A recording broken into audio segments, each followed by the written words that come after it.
Perhaps we need some outside universal threat to make us recognize this common bound.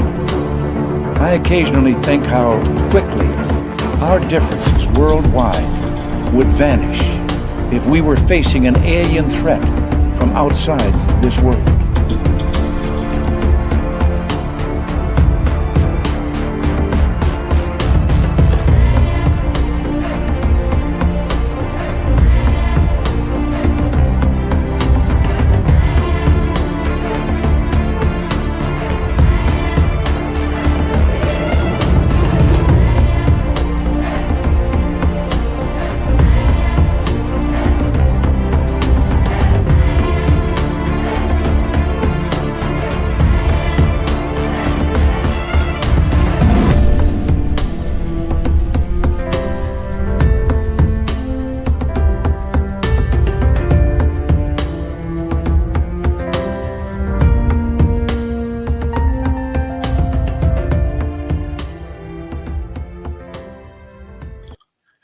Everybody, and welcome to Spaced Out Radio tonight. Start out with a big thank you from Maestro's Classic, a new beard oil that has decided to send me a bunch of stuff. I got a nice t-shirt here. I got this great hat. I got some stickers. I got some beard oil upstairs. And thank you to one of our professional wrestling listeners, Crazy Hot Morgan, and for lining this up. I really do appreciate it. Thank you so much. And yeah, Maestro's looks good. Looks good. It feels good too. I'm not going to lie. Feels good. It's soothing on the beard. We got a great show for you tonight. Grant Cameron is here. He's got a new book out. It's about John Lennon and UFOs and music and paranormal. We'll get to that later on. But first, it will be about threats and the threat narrative. Are UFOs a threat, or is this all just a bunch of hogwash? We'll find out with Grant in just a few moments. Let's say hello to everyone in our chat room tonight. And who do we got here? We have, oh, look at that. Race fan in the gold medal position. Michael Morris taking home the silver. Penny Van with the bronze medal tonight. And, Raz with the silver, and Penny Van with the bronze medal tonight. So congratulations to all you three. Michael Morris, how you doing? Human Carl, a great veteran who listens to this show. Thank you for your service, Human Carl. Lisa C., how are you? John Hinoyosa, Maggie M10, Brown Dwarf, Dutch Hank, Rui from Portugal. Good to have you all here. Hi, Nikki in Seattle. How are you? Robert Lamoth, nice to see you. Jessica S., thank you for joining us. As we continue on with roll call, there's Hip Hop Sec Ops. Hip Hop will be signing autographs after the show. Light up to the left of the studio, if you don't mind, to the left of the studio. W. David Page, Crystal J, good to have you here. Chill Farm, how you doing? Doug Shelby is here. The Doug Shelby, who's all excited about Grant frickin' Cameron coming on this show. Absolutely. He's a legend. He's a legend. He is. And he's shaking his head at me right now. Samantha, how are you? Nice to see you. And Judy of Gall and Dirty Filth, Be the Arrow. Asteroid, how you doing? Asteroid will be signing autographs after the show as well. Line up to the right of the studio, if you don't mind. To the right of the studio. Obi Flett, good to see you. Just Sam, welcome to S.O.R. chat. Brad Ford and the amazing Kira, how are you? Good to have you back. I hope you're feeling better. Shiro and Ozzy Sue, Von Patrick, good to see you all. Hi, Sensational Sherry and Sibylla Irwin. Nice to have you both here. And who else do we have? Marty Burback and Derek Ning. How you guys doing? Thank you for coming on in. And where are we here? Let's go to JSCO. How are you? Hey, he's number 31 in your program, number 1 in your heart, starting in goal from Luleå, Sweden, Lars Jansson. There he is. He's got a quick glove hand from what I hear on the scouting report. Pink Volo, nice to see you. Hi, lovely Jenny. How are you? Troy SR71, good to see you. Sandy B, welcome to S.O.R. chat. Lil Kilroy, welcome to S.O.R. chat. The Mac Geek, good to have you back. Pam Harris, nice to see you. And Thurston Howell III, how's Lovey? Lily Pond, Joan Dillon, it's been a while. Good to have you here. And John Gonzalez, welcome. And Glenn John McEnroe, the pride of Wimbledon. Let's start up radio side here. Good to have you back, Glenn. And we had to open up the radio side for Bill WD-40 to enter the Spreaker rooms to lube us up for tonight's show. Bobby Farron, welcome to S.O.R. chat. Huckleberry Charles, good to see you. Margie O, United We Stand. Digger Dog, thank you for coming on in. Verpine, welcome back. Midwest Night Watchers, thank you for joining us. And where are we here? Doc from Wyoming, Wes H, Search and Destroy. Xanos, welcome to S.O.R. chat. Thank you for coming on in. We are caught up there. The super chat is open. It's a wonderful way to support what we do on this show on a nightly basis. And if you're new, hit subscribe. We are now on our way to 50,000 subscribers. We just hit 20,000 last night. So if you haven't hit subscribe and rang that bell yet, we are here 7 days a week for your listening ears, and that's where we love to be. And Grant Cameron coming up right around the corner. Hi, Cliff Sy. How are you? And it's good to have you all here. We're going to have one hell of a show. Starts now. Horns up.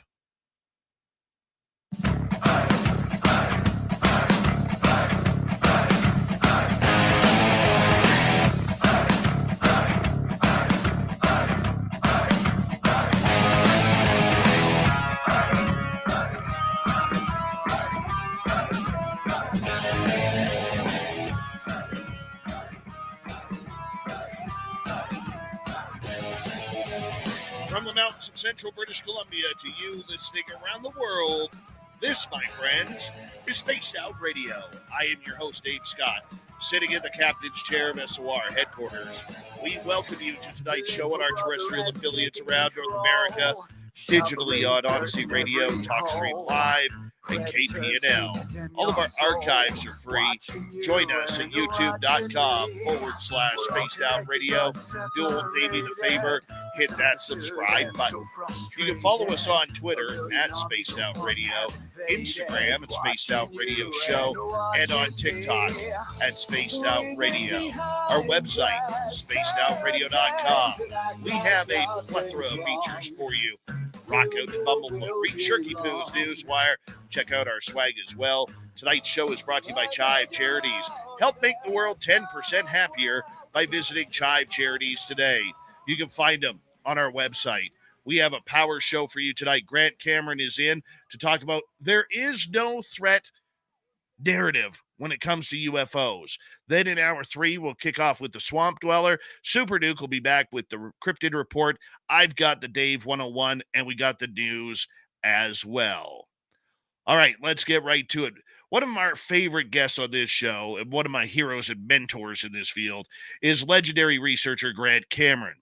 He started studying ufology in 1975 after a personal sighting with Charlie Red Star in Carman, Manitoba, the home of the great goaltender, Eddie the Eagle. Yeah.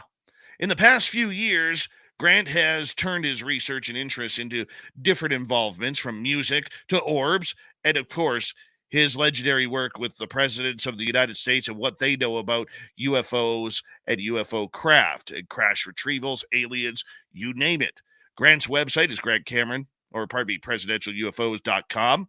And you can find all of his books on Amazon. Let's bring the legend in right now. There he is, the man, the myth, and the legend all wrapped into one, Mr. Grant Cameron. It is always a pleasure to have you here on Spaced Out Radio. How you doing, my friend? I'm doing fine, Dave. Thank you very much. At my age, I'm happy to be anywhere and doing anything. Oh, come on. You're not that old. You're not that old. Yeah, you got to see the Jets win the Stanley Cup before that happens. There you go. We're doing pretty good, eh? Not too bad. I tell you, that just proves there's a God. It would take my Canucks and Oilers combined to pass the Jets. I don't understand what's with my Oilers, man. I don't understand what's with them. I mean, we got the two of the best hockey players in the world, in Draisaitl and McDavid, and we've got a great set of defensemen. And I don't believe it. I can't believe we are. I think it would still be worth. Wouldn't you say it's still worth the price of admission to watch McDavid play? Oh my goodness, that guy's unreal. You know what, Grant? I'll tell you a Gretzky story here. In the old Pacific Coliseum in Vancouver, when the boards were, aren't what they are today. They weren't as forgiving, but there used to be a little opening between the glass. Oh yeah. And the boards. So during warm up, I'm watching, I'm at the end of a line, and I'm like 7 years old, and I'm watching all the players, 8 years old, and I'm watching all the players do warm up because I love Gretzky, I love Edmonton, and I'm like, oh my God, there's Yari Curry, and there's Glenn Anderson, and Mark Messier, and Kevin Lowe, and all these guys that I just idolized. And Gretzky all of a sudden drops his gloves and starts signing autographs, taking the programs from underneath the glass. I was the last one, and he skated away from me. Oh, He no. didn't even. He didn't see me. I was just heartbroken. Oh, shit. But he scored Wow. 3 goals. He scored 3 goals that night. So that's all that really matters. Hey, we could make this a hockey show very easily. The Americans are wondering, what the heck are they talking about here? Yeah. Well, you know what? You know what we're gonna do one night, honestly, and I do plan on doing this. I want to bring you on, and I'm gonna bring David Politis on, and we're just gonna have a hockey chat. There you go. That's what we're gonna do. That's what we're gonna do. Grant, you have been at the forefront of so much research over the years, and the one thing I've always admired about you is you let the path go to where it needs to go before you move on to the next section. You have taken a lot of criticism over the years from other ufologists and people who follow you. Why does Grant do that? Has he gone crazy? Why is he following orbs? Why is he talking to people who claim to have flown the craft? Why have you chosen your research to go down all of these different paths to investigate? Well, all these things are just things that synchronistically happen to me, and you just sort of go with it, where you sort of figure like, this is the way you got to go. Like I had the 2012 experience with the consciousness, which I keep telling people that unless you've had one of these download experiences, you simply cannot understand what it is. It comes with this absolute certainty. And I remember I was listening to an interview that Gary Nolan had done a couple of days ago, and he talked about this, about the intuition and knowing that it's right. And that's the hardest part for people to explain is where you absolutely know this, there's no questioning this is the way it works. And I've had 2 of those experiences in my life. I had the one in 2012. And then I'll give you the idea how the book for Sky Pilot started. And that was that in 2013, I was giving a lecture to the MUFON group, which is one of the biggest MUFON groups in the United States in Phoenix. And Stacy Wright runs it. And she said, "Oh, are you still going to talk to Pam Dupuis?" And I said, "Yeah, I guess so." I had no idea what she's talking about. And I figured I must have agreed to talk to this woman. And what happened was she said, "Okay, Stacy, Pam Dupuis coming to my house on Monday. You can chat with her." And so Pam Dupuis comes to the house, and then Pam says, "So what did Stacy tell you about me?" And I said, "I don't know. I'm supposed to talk to you. That's all." And she comes in and she starts, "I was abducted and I remote viewed for the government and this and that." And you've heard all this sort of stuff. And she's talking away. And this is like almost 40 years into my career. And then she says at one point, she's in her 70s. And then at one point she says to me, "Oh, and I was flying the craft last night." And I went, "You are what?" I was ready to throw her out of the house. I could not believe she had said it. It was like, come on. I mean, you think I'm that stupid? I'm going to believe you, they let you fly the craft. I was thinking, Saudi Arabian women at that point, they weren't allowed at that point, they weren't allowed to drive a car unless there was a man inside the car. And I couldn't believe it. I said, "They let you fly the craft." And she said, "Well, yeah, I flew the craft." And I said, "They let you fly the flying saucer?" I was horrified. And then she said, "Yeah, I've flown 3 different models." And I go, "Oh, yeah." I said, "So how do you fly a flying saucer?" She says, "Oh, you do it with your mind." And as soon as she said that, I realized, oh, that's what it is. And what happened was, you will not find these witnesses on the internet. You'll find the odd one. I think David Jacobs had one that he referenced in a lecture. And he thought it was a test, that this woman was being given a test. They were just sort of playing with her. But you won't find this. These people started coming to me almost synchronistically. They would appear to me. And even at the very end, when we did the book, we got the book already. And then suddenly I'm talking to Desta, and she said, "Oh yeah, I was flying the craft too." And I said, "You too? You were flying the craft too? Come on." And I said, "Yeah." And she said, "Well, I told you that. You didn't listen to me." And I said, "You did tell me that?" And she said, "Yeah, I told you that." And I said, "Well, we got it in the book. You were going to put it in the book. Come on." And I was like, at the very end, she had told me this. And it was just like these people were coming, like Chris Bledsoe. I'm talking to him about something else. And then suddenly he mentions he's flying the craft. And I said, "You flew the craft too?" And he said, "Yeah." And I said, "Well, hang on. Don't tell me anything. I want to phone you up on Skype and I want to record the whole thing. And don't say anything." And basically what it was these people just came to one after another. And the only thing that was really on the internet was the Free Foundation, which was the big group that Edgar Mitchell and Ray Hernandez and all these people, they had 3,000 experiencers, and they questioned these people, and they asked them 650 questions and all these very bizarre questions. And one of the questions was, have you ever flown the craft? And 14% of the people who answered the question said yes. So I actually went to Free and I said, hey, I've got these people are flying the craft. They said 14% of the people said in the survey, can we send out another survey, a secondary survey to these people who've flown the craft and ask them what's going on? And what I was told was, well, people see lots of stuff on the craft, when they're on there. And I said, well, yeah, then you see lots of stuff on the craft. But when they start flying the thing, don't you think we should be talking to them? Because that's what everybody wants. So how do they get here? What's the propulsion system? And you have these people who are all basically telling you exactly what's going on and how it works. And Gary Nolan says 1 case is anecdotal, 2 cases is evidence, and I say 36 cases needs to be explored, no matter what your impression is. I mean, this is what Jacques Vallée used to call absurd. This is an absolutely absurd question. This is not something you're going to make up if you're going to make up a story that you're on board a craft. Oh, they let me fly the craft. Yeah, sure they did. And so I had these 36 people, and I just thought this was so significant. In fact, I think it's maybe the most important book I've ever written, because it basically gets down to this confirmation of my 2012 consciousness download. That's what it describes. It basically says consciousness is fundamental. If you take a look at this and you believe that these people are actually telling the story, that's what they're saying. They're saying it's all telepathic. All the conversations are telepathic, and they'll say that there's actually sort of a weird kind of a spiritual component, which I heard Jim Semivan talk about yesterday, and I never caught on. A number of the people would say, when I'm standing on the ship, I just appear on the ship, and I'm standing there, and there's beings or there's humans behind me. I can't tell whether it's human beings or aliens behind me, and they tell me what to do. And last night, and then I'm listening to Jim Semivan a couple of days ago, and he said in his experience, he said, I remember standing there with my wife, and he said there was this guardian thing going on behind me. And I'm thinking, wow, that's the same thing. That's this whole idea that Michael Newton talked about. When you have the life review, you have your guardian angel, and it stands behind you and to the left. And so when I got that, then it made sense that these people didn't look around to see who was giving them the instructions. And basically what it was, and I had people, I had John Ramirez, who was the CIA guy, the top CIA guy. I had a guy who's a former 747 United Airlines pilot.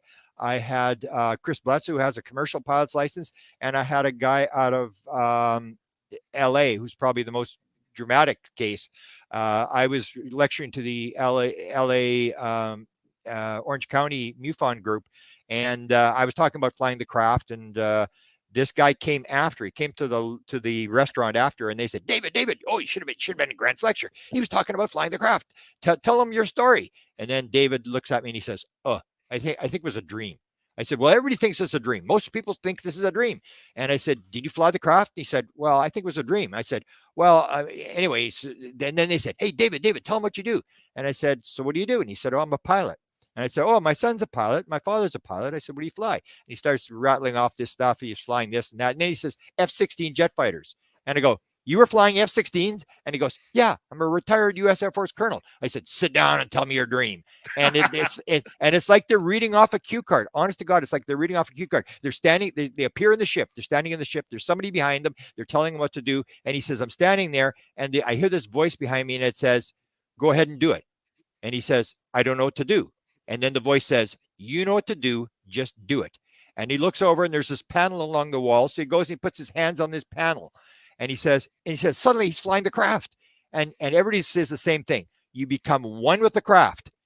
The craft is alive, which is so important, because if the craft is alive, this is artificial intelligence. This is what it's going to look like 5,000 years from now or 1,000 years from now.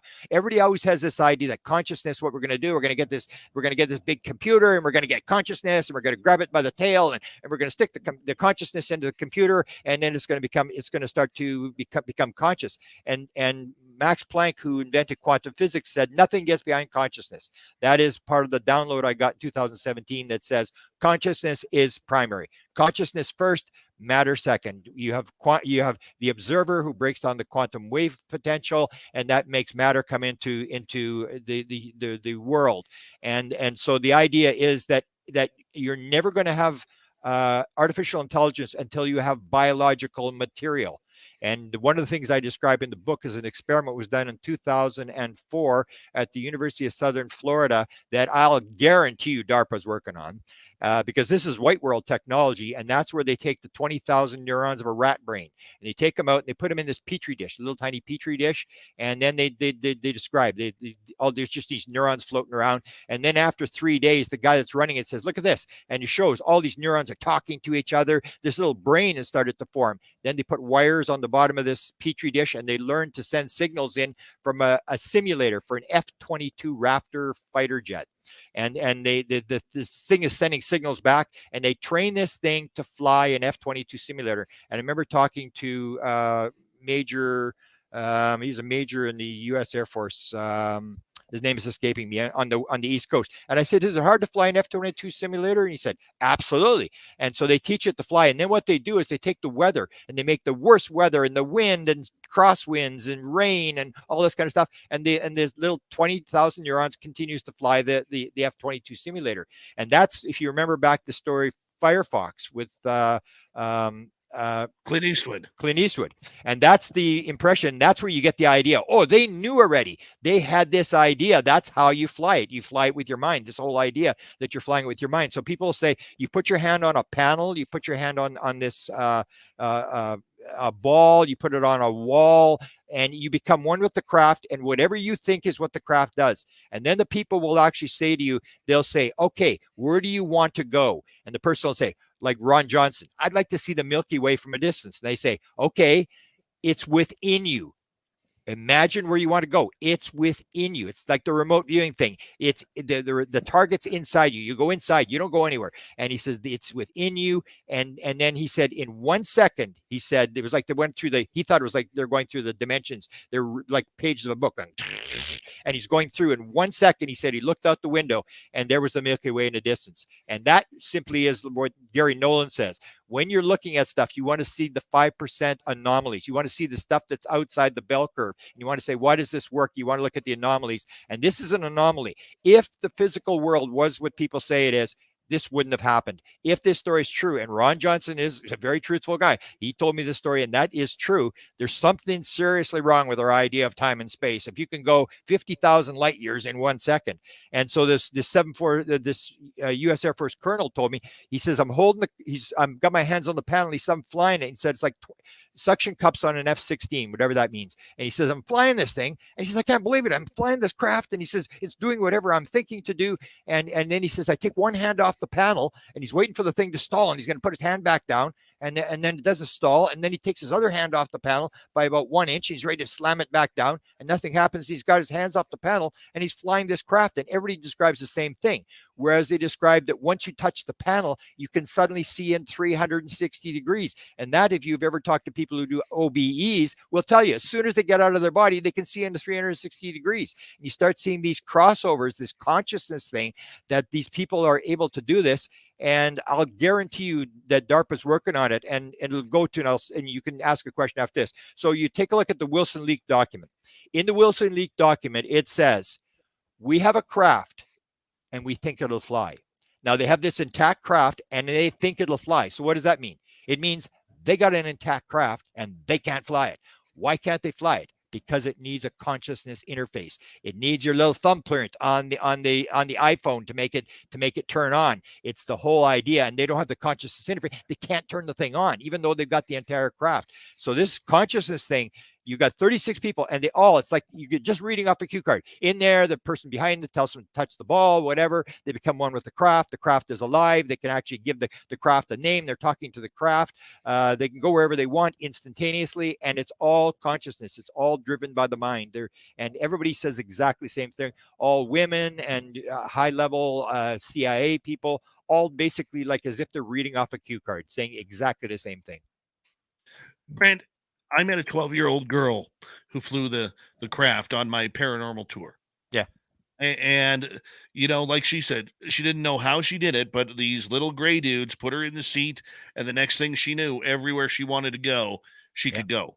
And, at 12 years old, that was quite a trip for her. I mean, how many children out there are experiencing this incredible technology of this AI or bio spacecraft, whatever you want to call it?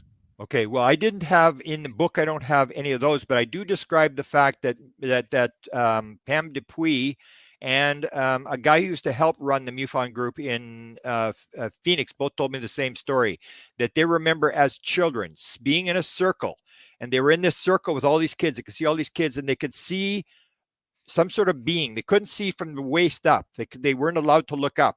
But what they were doing is they were teaching these kids to levitate balls. And there was 3 different colors of balls. And one was very hard to levitate. One was sort of medium. One was very easy to levitate. And they were being trained to levitate these balls. The same as you get this whole thing where Jim Semivan is talking about this thing that MILABs may be an overlay, that we're being given this thing that MILABs are actually them playing this game, that this is military when it's actually not. And what they're describing, I talked to 2 that told me the same story.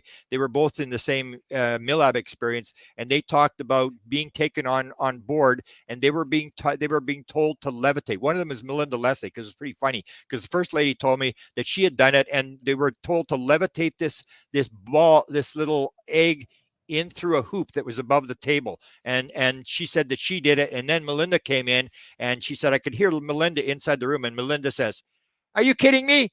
I haven't slept for 2 days. You think I'm going to levitate that thing? You got another thing coming. Melinda's yelling at him. And they said they could actually see the people's names. And the key thing was that Melinda tells this story that they're brought in and they're given pieces of the craft. And if they can make this thing work, whatever the piece of the craft is, the person will say, oh, we got another one, which is another experience. This is another one can turn the craft on.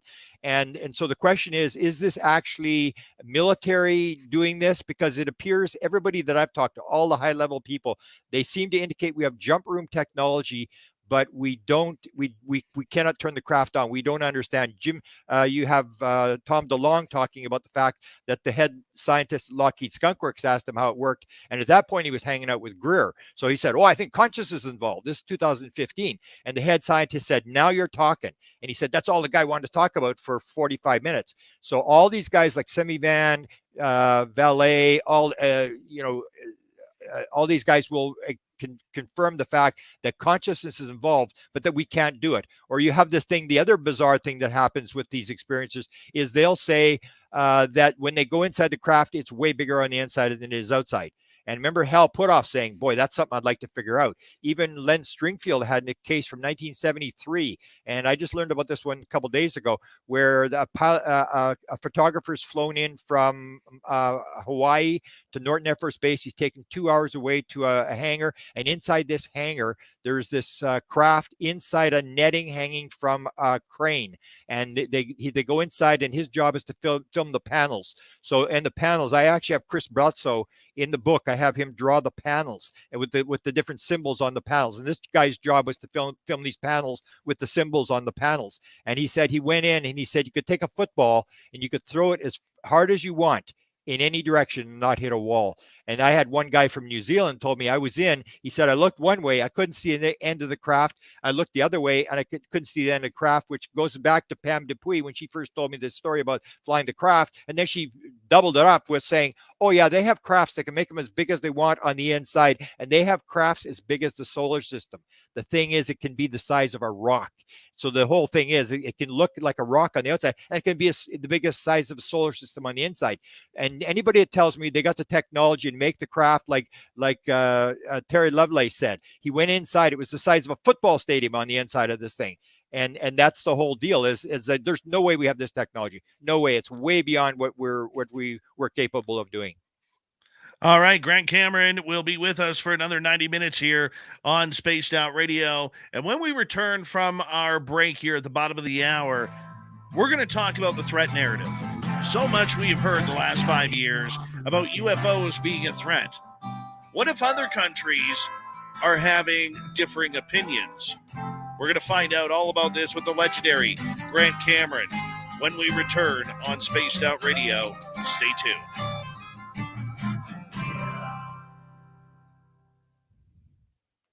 Beautiful. We got 5 minutes, boss. Okay. 5 minutes. Good. I'm going to go get a drink of water. You do that. This Winnipeg Jets hoodie there. Look at that. That thing hasn't even seen a speck of dirt. There is not a single mosquito kill on that hoodie. Not a single one.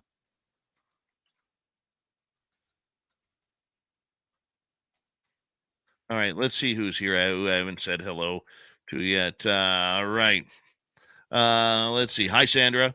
Hi, Sandra. Hi, Sandra. Hadley, how are you? And who else do we have here?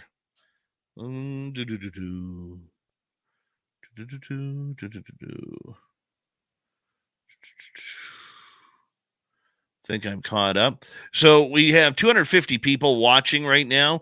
If this is your first time in our chat room or watching us, please, Apex, how are you? Please do us a favor. Hit that subscribe button. Ring that bell. We are pushing towards 50,000 subscribers. We're just under 30,000 away. Yeah, 30,000. Ed Clater, how you doing? But we are here 7 days a week for your entertainment. So the reason why we do take breaks here, guys, just so you know, is we have to time everything out with our radio stations who cover this show. And so at the top and bottom of the hour, there will be breaks. I know you're not used to it, but we're not a podcast. We're not just a regular YouTube channel. We try and combine all three. So sometimes we're successful. Sometimes we're not. But the main thing is we have fun through it all right now. So let's say hello here to Blue Cruz. Welcome in. And Susie B. Donovan Davies in the UK. Good morning to you. Welcome to S.O.R. Chat. Crypto Renegade. Welcome to S.O.R. Chat. Ed Clater. Good to have you back. Super Duke. Super Duke. Hey, Marty Burback. How are you, man? Good to see you. All right. Badass Billy Gunn. One half of the New Age Outlaws right there. Want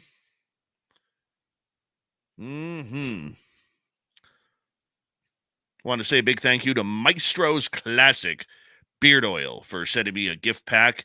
Really much appreciate that. Thank you, my wrestling phenomena, the Crazy Hot Morgan, for doing so. Yeah. I would never mess with Morgan and her husband. I'll tell you why. I went and messed with Morgan and her husband.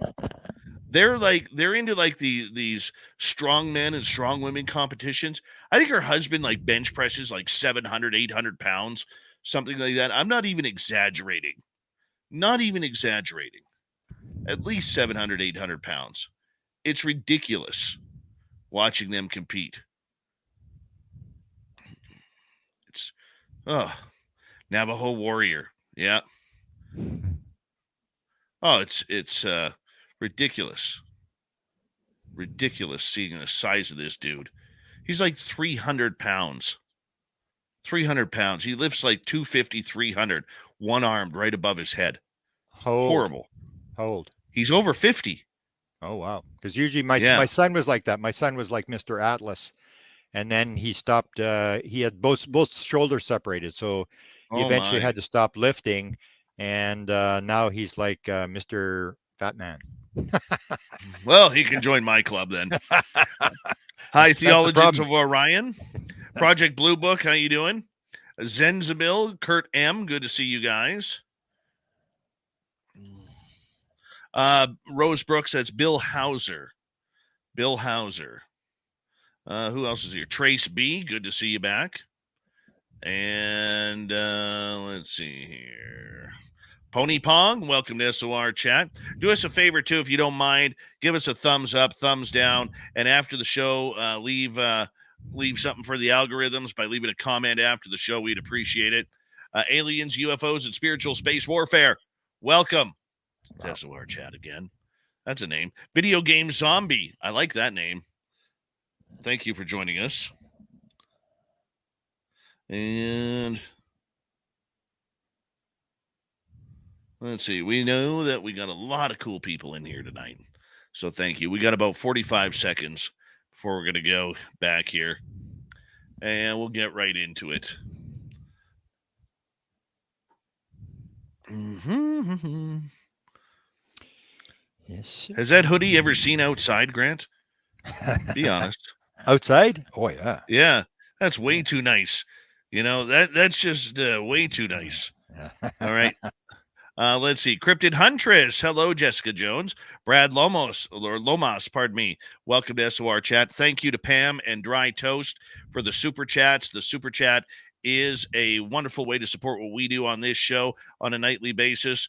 Hello, Constable D. Cohen. How are you? Welcome back again, my friend. And I think we are caught up. Here we go, everyone.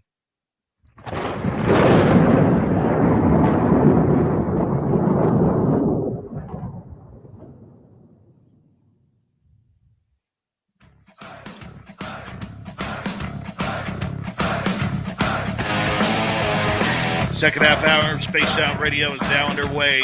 Good to have you with us. My name is Dave Scott. Very much appreciate earning your listening ears. I want to remind you that if you missed portions of this show or others, check out our free archives at youtube.com/Spaced Out Radio. Do old Davey the favor. Hit that subscribe button. Our website is spacedoutradio.com. We have a plethora of features for you, including rocking out to Bumblefoot, reading Shirky Poo's Newswire. Check out our swag as well. Follow us on Twitter at Spaced Out Radio, Instagram at Spaced Out Radio Show, and on TikTok at Spaced Out Radio.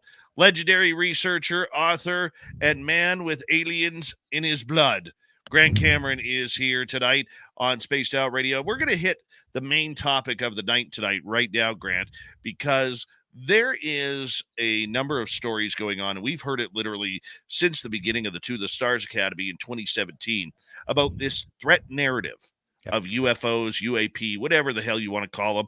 We're going to call them UFOs around here because that's what people know, Right and on. that's what people like. Right on. Okay, so the point that I'm getting at here, Grant, is this. I can understand the idea of a threat narrative that if something that shouldn't be in the sky is in some sort of U.S. military training ground, whether it's near Catalina Island in the Pacific Ocean or whether it's on land at Area 51 or some other army or military base. But we haven't seen anything dangerous yet, as far as we know. We've been told different stories that we should fear these things, that there is an alien threat, much like President Ronald Reagan says right off the top of this show. What is your opinion on this threat narrative? First, we have to tell people not to get upset, because people really get really upset when we start talking about this kind of stuff. And so I would say garbage. The universe is neutral. There is no good or bad people.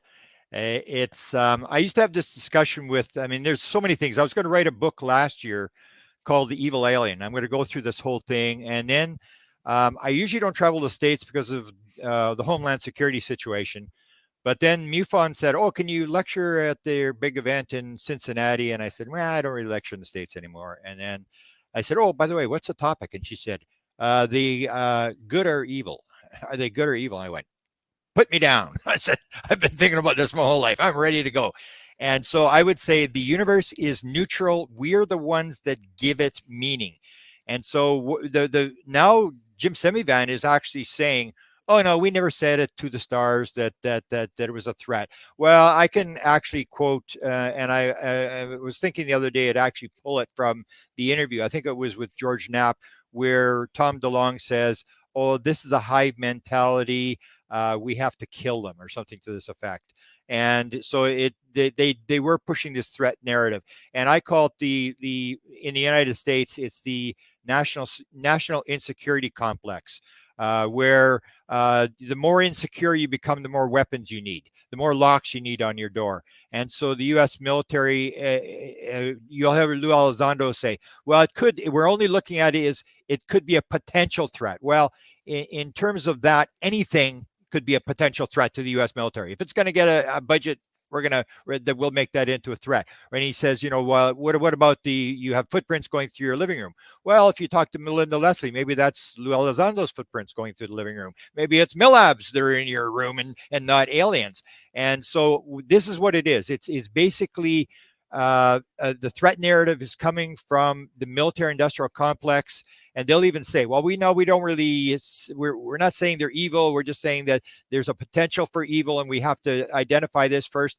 And what you do is you get the military to present this, because if you were to go in front of Congress, and they've tried to do this forever, I point out that during the Clinton administration, Leslie Kean, as you know, was good friends with John Podesta, and John wrote the foreword to her book.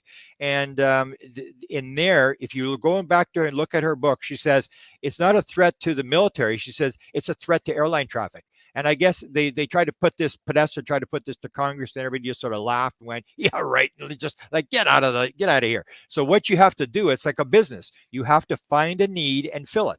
So what you do is you go in front of, as I said, you go in front of the Armed Services Committee and you go in front of the Intelligence Committee. You don't go in front of the Science and Technology Committee. You go in front of the Armed Services and the Intelligence Committee, because that's in terms of national security. And what you do is you say, oh, we could get eaten here. This could be really bad. And you scare the living daylights out of these poor senators and congressmen who don't know have no clue what's going on. And of course they say, okay, how much money do you need? I mean, you build up this threat narrative and you put it out there. And if they don't have the threat narrative, everybody's going to go like, get out of here. We don't want to do this. This is a stupid subject. This is for crazy people with tinfoil hats, and we're not going to do this kind of stuff. So you have to build this threat narrative in order to do it. Because if you go in like what's happening in Canada, and that's how you and I got this discussion. When I was in the negotiations, and Nicole Sackage was with me, and what we had done is you had started this ball rolling in Canada, and you had got Larry Maguire interested, and Larry Maguire came to me, and his assistant came to me, and they wanted files from the early Canadian stuff, and they started asking questions, and they were dealing with you, and you were bringing them up to speed. And behind the scenes, I didn't realize that Larry Maguire was also bringing like 10 MPs up to speed. He was briefing these MPs behind the scenes, people that didn't want to come forward right now, but they wanted to know what's going on, and he was giving them information from all three parties. So it wasn't just one party.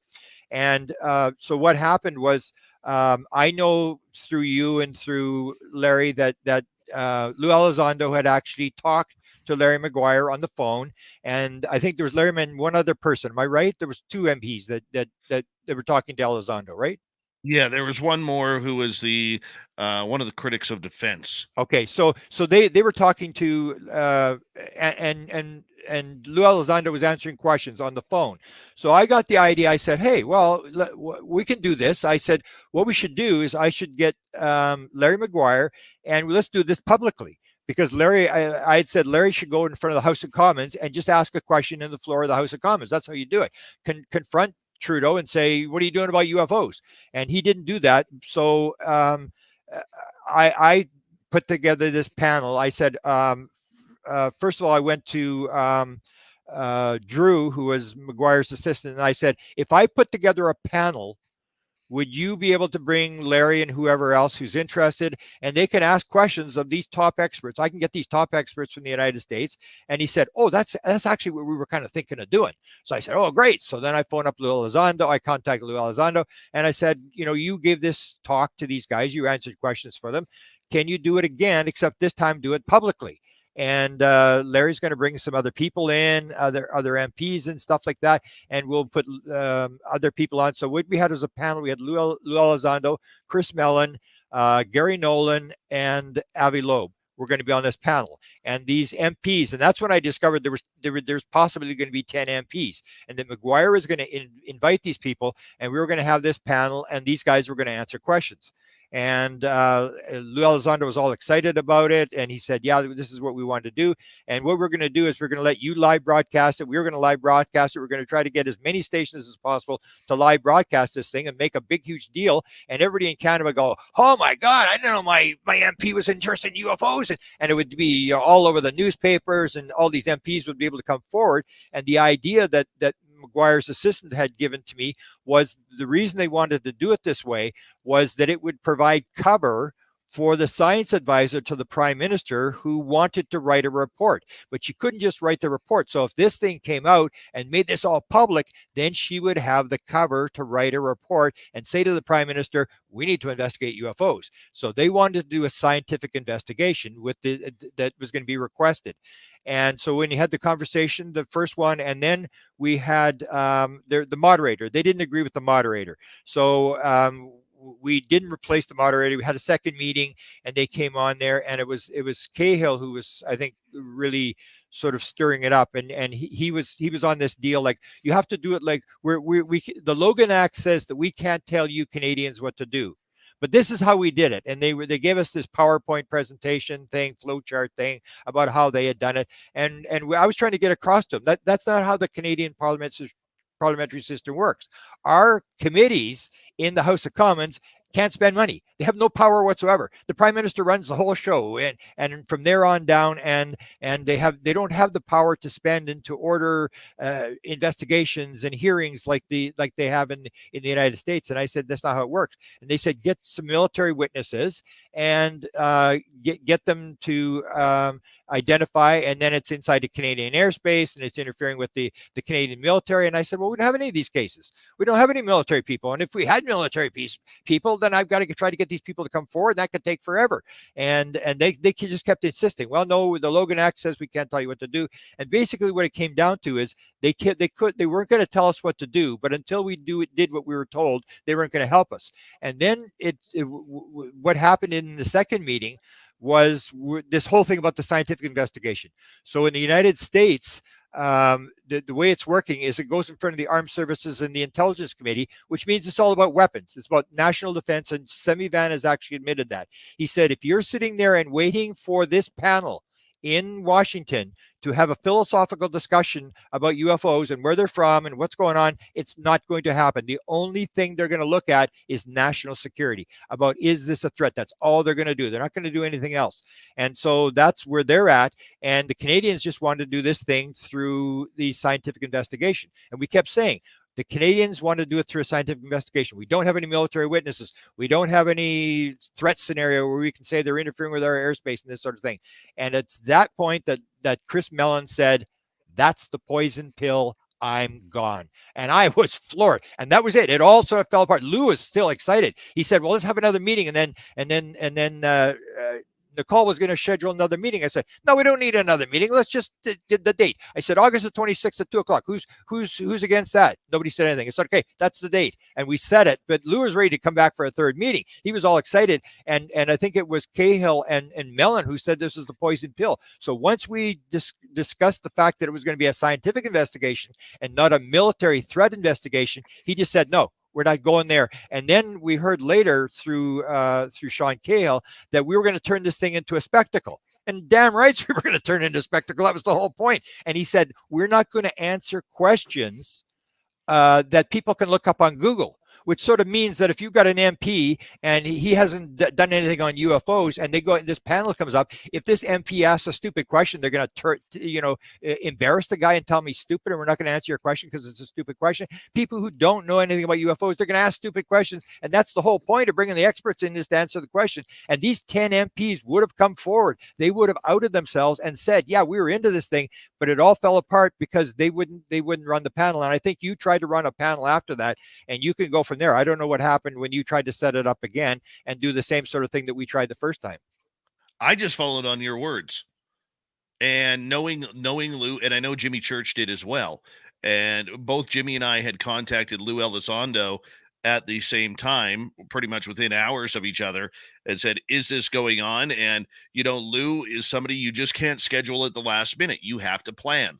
Yeah. So that's what I did, was I sent Lou a text message saying, hey, I know this is going on, and we're planning on doing a panel that night on Spaced Out Radio. I would love for you to be able to attend. Please let me know if this is something that would interest you. I could show you the text message. It was nice and simple like that. And that's when all hell broke loose. Yeah, I think there's a difference between the Canadians and the Americans, where the Canadians just salute and do whatever we're told to do. So if we're told to buy F-35 strike fighters, and why we need a strike fighter, I don't know, but we just do what we're told, and they're sort of running the show in the United States. So I would imagine that the military is being, advised on the Five Eye thing, that they're getting some sort of information, but the people aren't getting anything. The same as the United States. I mean, this stuff is, you see what's happened with the committee, is that, like, I've told people to warn them about what's happening, and that is that everybody's cheering this thing on. And so what happens? The first report comes back and it says, oh, we've got 144 cases and one of them has been identified. And then someone says, oh, so what's the shape? Oh, we can't tell you. It's classified. Where's the report? Oh, can't tell you. It's classified. So the blue book, which everybody slammed back in the 1960s, said this was a total PR put on. Actually, you had the sightings and you had the shapes. You don't even have that anymore. It's just going into this black hole, and everybody's going to provide all this information on these apps and stuff, and it's going to go in and they're going to do this sighting thing, and they're going to determine whether it's a threat to national security. And I'll guarantee you, they'll say, yeah, it's a threat to national security, because if you don't say it's a threat to national security, that's the end of the budget. It's game over. You have to keep going. And it's almost what Eisenhower warned in the 1950s. He said, beware the military-industrial congressional complex. And at the last minute, they took congressional out of the speech because they didn't want to offend Congress in the last speech of the president. But it basically meant that once you get Congress involved, like the F-35 jet fighter, which is made in 46 different states, once every senator and congressman has got his hand in the pot and is getting money for his district, nobody's going to vote if there's suddenly a 100% overrun in the cost of whatever you're building. And that's the way the thing works. It's just, first we got a $750 million insecurity defense budget, and then it's 825, and that's not enough, and we need $1 billion, and it just keeps going. And that's what Eisenhower warned, is this thing is just spiraling out of control, is we have these, whatever the threat is, whether it's Russians and Chinese, and now we're turning it into aliens. And I basically say that, people, I warn people, I say what Walker used to say to us back in the 1990s. He said, let me ask you a question. He said, why do you want to know? Admit it. You're just curious. Admit it. You're just curious. Why should we change the rules to satisfy your curiosity? And it was the old deal, is we're using this for national security. We are going to get this thing. We are not giving it to the Russians. We're not giving it to the Chinese. We're not giving it to our other 645 enemies. And we're going to work on this thing. And we're not going to give it to you, because if we say this is true, then you're just going to ask the next question. Then we're going to answer that question. You're going to ask another question. And it's just going to go downhill. And the Russians are just going to be sitting there and taking down notes. So they say we're not going to do that. And that's what Walker said to us at the end. He said, so when you figure this thing out, what are you going to do with it? And that's a big question that the UFO community's got to ask, because I say, do you seriously think that the United States of America is going to allow grays, reptilians, and mantids to walk the streets of America and to develop factories with free energy and free labor that they have, and they're going to compete against American business? That ain't happening. So why are we doing this? And basically it comes down to curiosity. Grant, I see a lot of comments in our chat room. How can you say there's not 100%, nothing's 100%? We don't know if the aliens or whatever these are a threat or not. So to say that they're not, is not quite correct. However, we have some news out of Canada that we have briefly mentioned on this show previous, but the Department of National Defense has informed in Canada many members of parliament regarding this subject, that there is zero threat to Canadian airspace. Zero threat. We know, thank you to Daniel Otis, that CF-18s have been scrambled to try and intercept unidentified flying objects. We know that pilots of all nationalities have experienced unidentified flying objects flying across Canada, whether going to Europe or Asia or into the United States or South America. We know this is happening.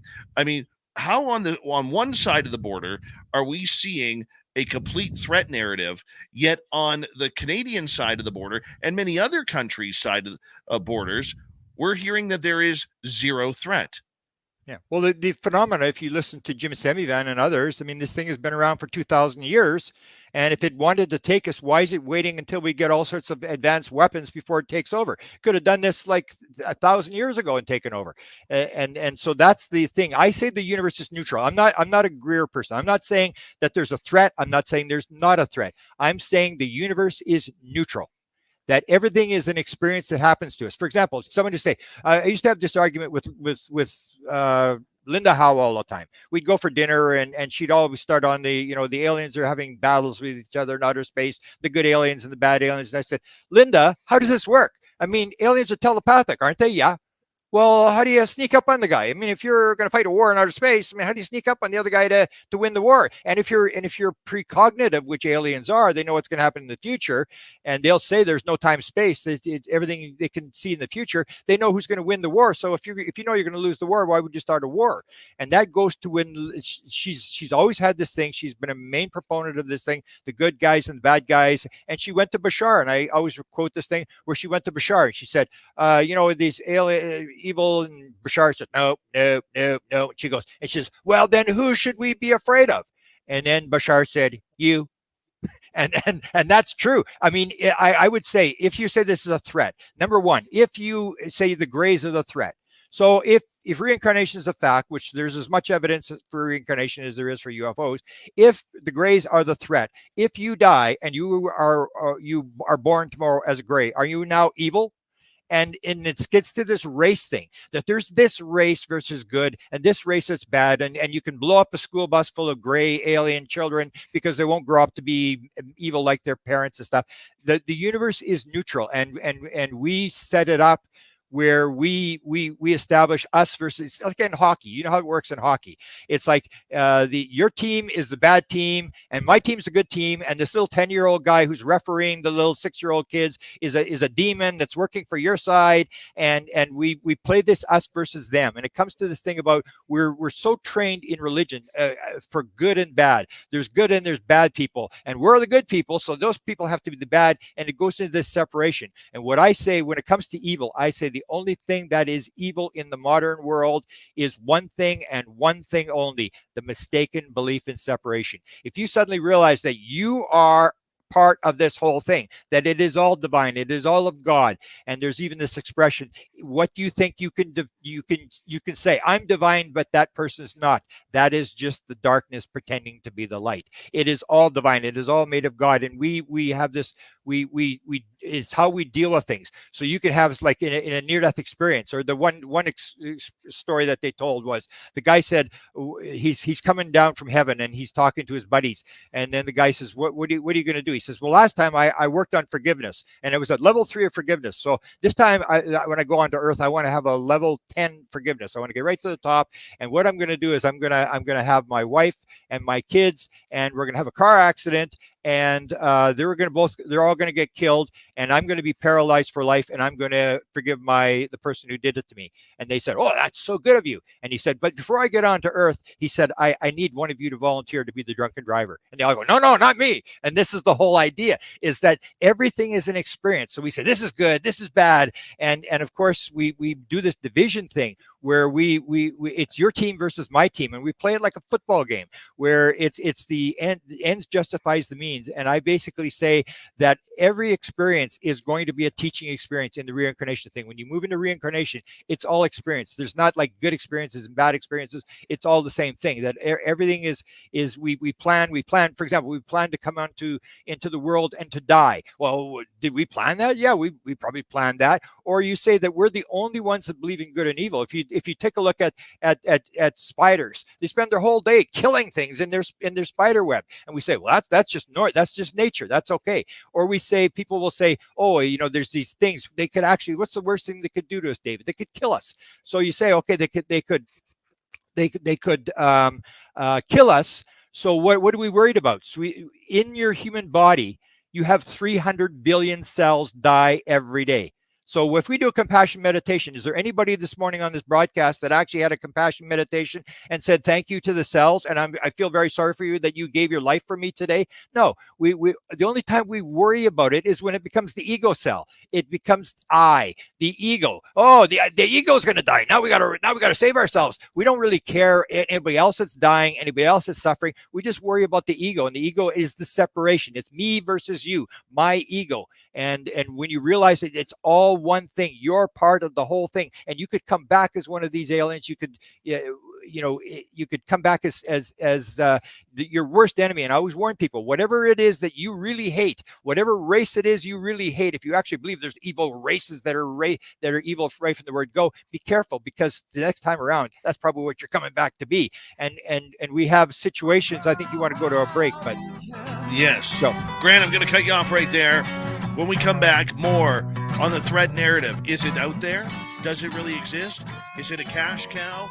Grant Cameron on Spaced Out Radio tonight. A huge audience listening to us online. Thank you so much for tuning us in. Hour 2 of Spaced Out Radio is next.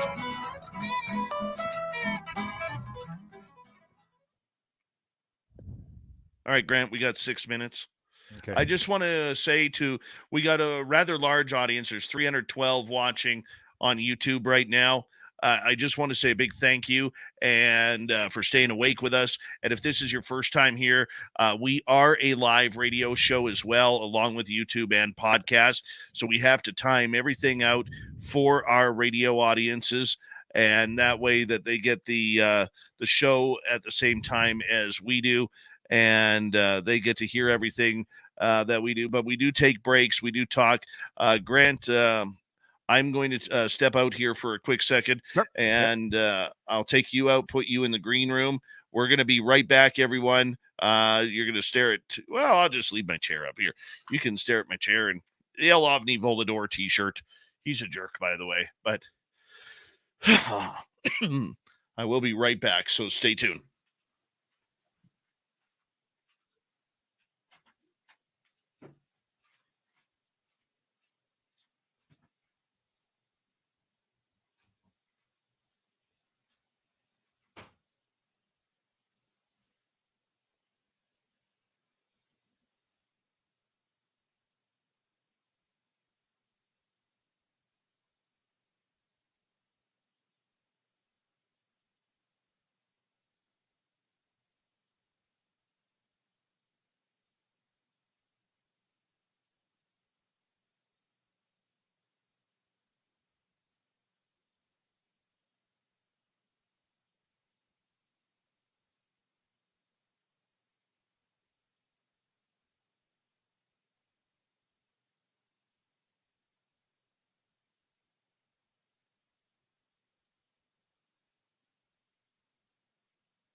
All right. Thank you, everyone, for tuning us on in. We're going to get going here with hour number 2 here momentarily.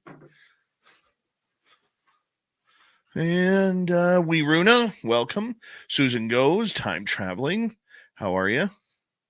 Good to see you. We'll bring Grant back in because Grant's always full of happiness and joy. Yeah. Let's see here. Got a lot of people tuned in, man. Holy cow. You are a draw. People want to hear what you're saying, boss. Yeah. As long as they don't get upset by this, because that's what I said. A lot of people get upset by this whole debate thing. Hi, SJ. How you doing, buddy? Oh, yeah. But it's a debate that needs to be had. Yeah. You know, that's the big thing. It's a debate that needs to be had. You know, I mean, look, I'm not saying that every alien's a good alien. Not every human's a good human. But, you know, at some point, we do have to draw the line of what's about money and what's not, you know? And the public, I mean, especially the American public, that comes right out of their wallets. Yeah. And it's a vicious circle. It's just going to get worse. Oh, yeah. Oh, yeah. We do have a couple audience questions coming up here. Audience, we have about 45 seconds. I want to say a big thank you to our super chatters tonight. Dry Toast, Pam, Carl, or Human Carl, Red Panda. I will get to your question. Lori, D. Cohen, and Chris for the super chats. Thank you so much for the love and support. Thank you to everybody who has hit subscribe on our channel over the last few days, pushing us past 20,000 subscribers. We're on our way to 50,000 now. Thank you so much. And if you're new, give us a subscribe, ring the bell. We're here 7 days a week for you, and we love being here, and that's what we do. This is what we do each and every night on Spaced Out Radio. So thank you so much. Hi, Bad Cop. How you doing? We're going to get going in 3 seconds.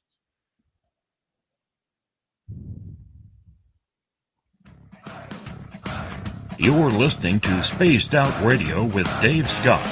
Follow Dave on Twitter at Spaced Out Radio and on Facebook, Spaced Out Radio Show. Hour number 2 of Spaced Out Radio is now underway. Good to have you with us.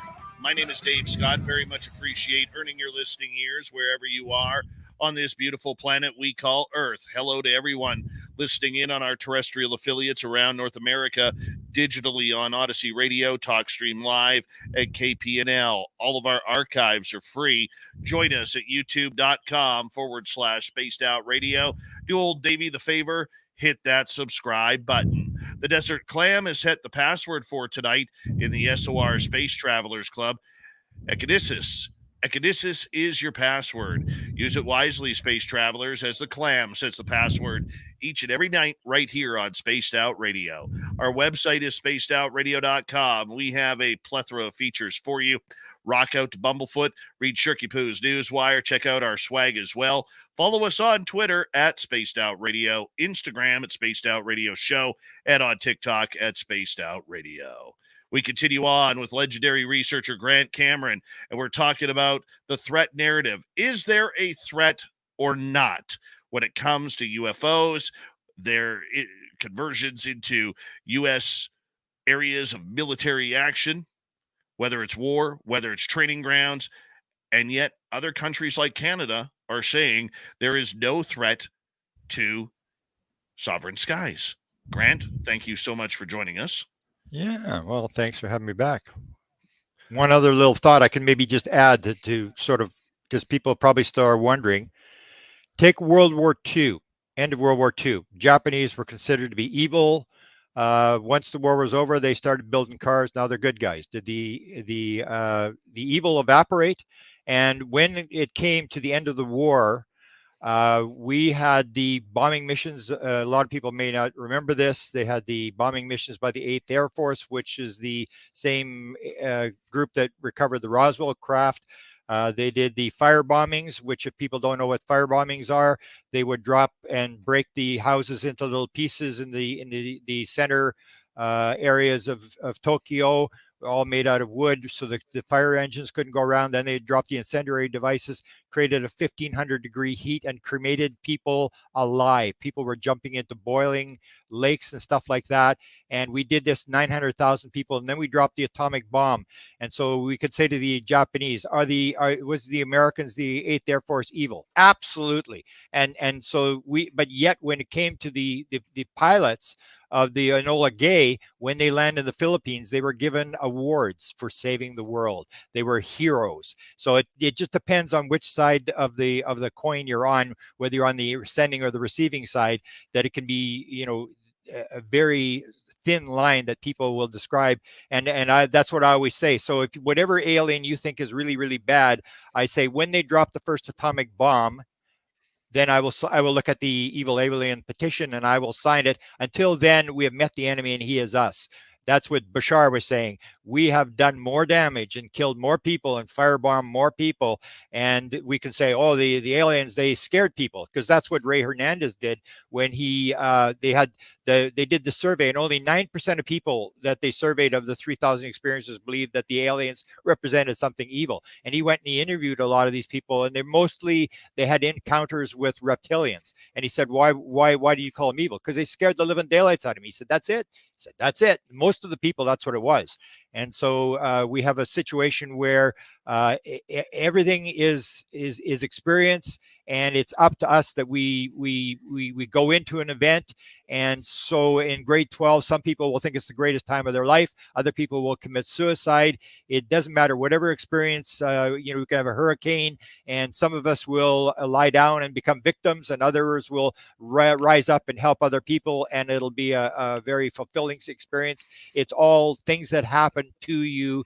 And the idea that there is some sort of evil race, you may be somebody who makes a mistake or whatever. And the last thing I'll say is that the idea that I had in the UFO sky pilots was everybody identifies the fact that everything was one. They were connected to everything everything was one thing. Everything was alive, connected, and so what you get is a situation where you have the ship, and the way it gets here is to understand the question that Ben Rich was asked when Jan Hartson asked him, how did they get here, Ben? And he said, what do you know about ESP? And Jan Hartson said, means everything in time and space is connected. And Ben Rich said, that's how it works. They understand the oneness principle. They understand it's all one thing. There is no time. There is no space. There's no future. There's no past. It's all one thing. And that's the only way you get here, is to understand the oneness principle. And the oneness principle comes with the fact that we're all God's children, as Ronald Reagan described. We're all parts of the divine, and we are all come in, and we're creating the universe ourselves. So if you encounter a negative force, you're encountering somebody who believes in separation. And that's where we go off the track in terms of evil, is that once you believe that you're separate from someone else and you're better than someone else, and you can steal that person's stuff and injure that person and kill that person, if you realize that person is part of you, to injure that person is to cut your arm off. All right, let's get to some audience questions here as we continue on with Spaced Out Radio tonight. Let's go to Chris Moe, who's in Austria. He's asking, could some dreams, Grant, be stored and being tapped into again in the field of consciousness? That's where we're going. My main effort right now is to look at what is nature, what is reality, and that's where you see this whole idea that the people on board the ship are told it is within you. Go within yourself, imagine. Same as Jesus was asked, where is the kingdom of heaven? And he said, it is you. You're going to search here, you're going to search there. The kingdom of God is within you. This is this idea of remote viewing, that when a remote viewer goes for the target, he doesn't say, hang on, I'm flying to the target, I'll be there in 30 seconds. He's like, I'm on the target instantaneously. This is this idea that dreams, even Copernicus the guy who came up with the scientific method had said it's indistinguishable to tell between what is dream and what is real. And this is what you come down to in psychedelic experiences or lucid dreams, where people say it's more real than the real world. And that's when you start to realize, is this just a dream? Or I say, when you die, you'll suddenly discover that your life was just a dream. And when you go into your next life, this life will become a forgotten dream. And it's the whole idea that we think this is real, and we don't realize that it's all consciousness. It's all made out of conscious material. We are the ones creating the heavens and the earth. God did not create the heavens and the earth, as far as I'm concerned. He created the sparks of the divine, and we are creating the universe with consciousness. So we build it. And dreams, people will describe dreams that it was as real as more real than the real world. Their UFO experience was more real than the real world. Their out-of-body experience was more real. And you start to wonder, what is actual reality? It may be that actual reality is just consciousness at various levels, and that all you're doing is changing vibrations and moving into a different level. Or when I did the contact modality book, that everything is in the field, all the answers, everything is in the field, and all you're doing is changing your vibration to get in the field through a dream or through whatever it is, and that anybody can do it. So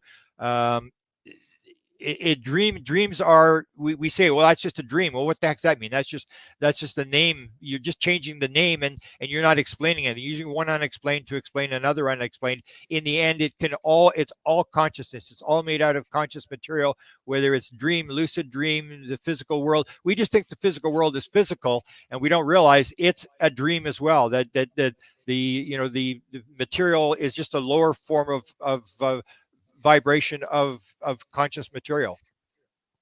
All right, let's move on to another question here from our audience. Let's go to Nikki in Seattle. Grant, have you ever discussed this with Susie Hansen from New Zealand, who claims to have flown craft since childhood? Yeah, she's in the book in terms of flying the craft. Yeah, she describes that, and she was given the option. There was a joystick in her case, and she was also shown how to do it by her mind. And she said it was much easier to do it with her mind. And she also describes the fact that they took her through the world, which is on her way back. She said she thought she was in the Western Hemisphere, and that she was really afraid. And they said, "Don't worry about it." And it was the same idea. They sort of changed the frequency they were on, the vibration they were on, and they went right through the middle of the earth and popped out in New Zealand where she was. So she describes things that fit into this whole idea of levels, the Michael Newton idea. And Michael Newton brings up the idea that if you believe in reincarnation and karma, that you say if you kill somebody in this lifetime, then in the next lifetime you'll get killed by somebody else. Well, somebody has to volunteer for that. Well, that's Michael Newton stuff, where everybody's playing a role, and we are not the actor on the stage. We are watching ourselves playing a role on the stage, and that it's all a play. It's all an act. And we start to believe that we are actually King Henry VIII, because we played King Henry VIII in high school. Now we're King Henry VIII. We aren't. We are watching. We are watching the person on the stage. We are not the actor on the stage. All right, let's continue on. Let's go to Red Panda Koala, who has one heck of a YouTube channel about these subjects. And he says, "Cheers, everyone. Grant, what do you think of the Colares Brazil flap? Those UFOs did harm people. To me, it seems some harm, some don't. A lot of variance." I write that up. It's escaping my mind. There's as Jacques Vallée said, you have to understand the mindset of the people. He said, you've got to realize that these people go to Roman Catholic services in the morning and they do Mbanda at night. So when you get into witchcraft and Mbanda and all these kind of ceremonies, you got to realize you're manifesting what's happening around you. And the Colares Brazil thing, there is this idea that that the people that were doing the initial investigation of Colares got injured. But as soon as they turned it over to the army, nobody ever got injured again. And this comes to this idea of reflective. If you look at the Skinwalker Ranch, if you look at Brandon Fugel talks about the fact that the phenomena is reflective. So if you go on to Skinwalker Ranch with a bad attitude, get ready. You're about to have a bad experience. And that's what George Knapp said. Those who are the most aggressive to the phenomena at Skinwalker Ranch had the worst experiences. And I point out that when you take a look at the three guys that had the blue orbs. So, okay, the blue orbs, they're the meanies, the blue meanies. And the Skinwalker, and they play this whole thing up. They followed these guys home. And of course, my first question was, well, these three guys, I said, hey, Were these guys armed? They had this encounter, and with the story I heard, that they heard the voice in their head, all three at the same time, and it said, "Leave. You are not welcome." And they hit this force field, and they all became petrified that they wouldn't go back. And of course, later on, I found out, yeah, they were special forces guys, and they were armed. So they were playing, let's hunt the skinwalker, and they were armed. And the skinwalker says, "Oh, want to play hunt the skinwalker? We can play that game. Oh yeah, no problem." And that's what Brandon Fugel says, is that you got to realize that it's reflective, that what the attitude. So when Brandon Fugel goes on to the site, he basically does he prays. So what you had is, we had Bob Bigelow, who said nobody was injured when he had Skinwalker Ranch. Nobody was seriously injured when he had Skinwalker Ranch.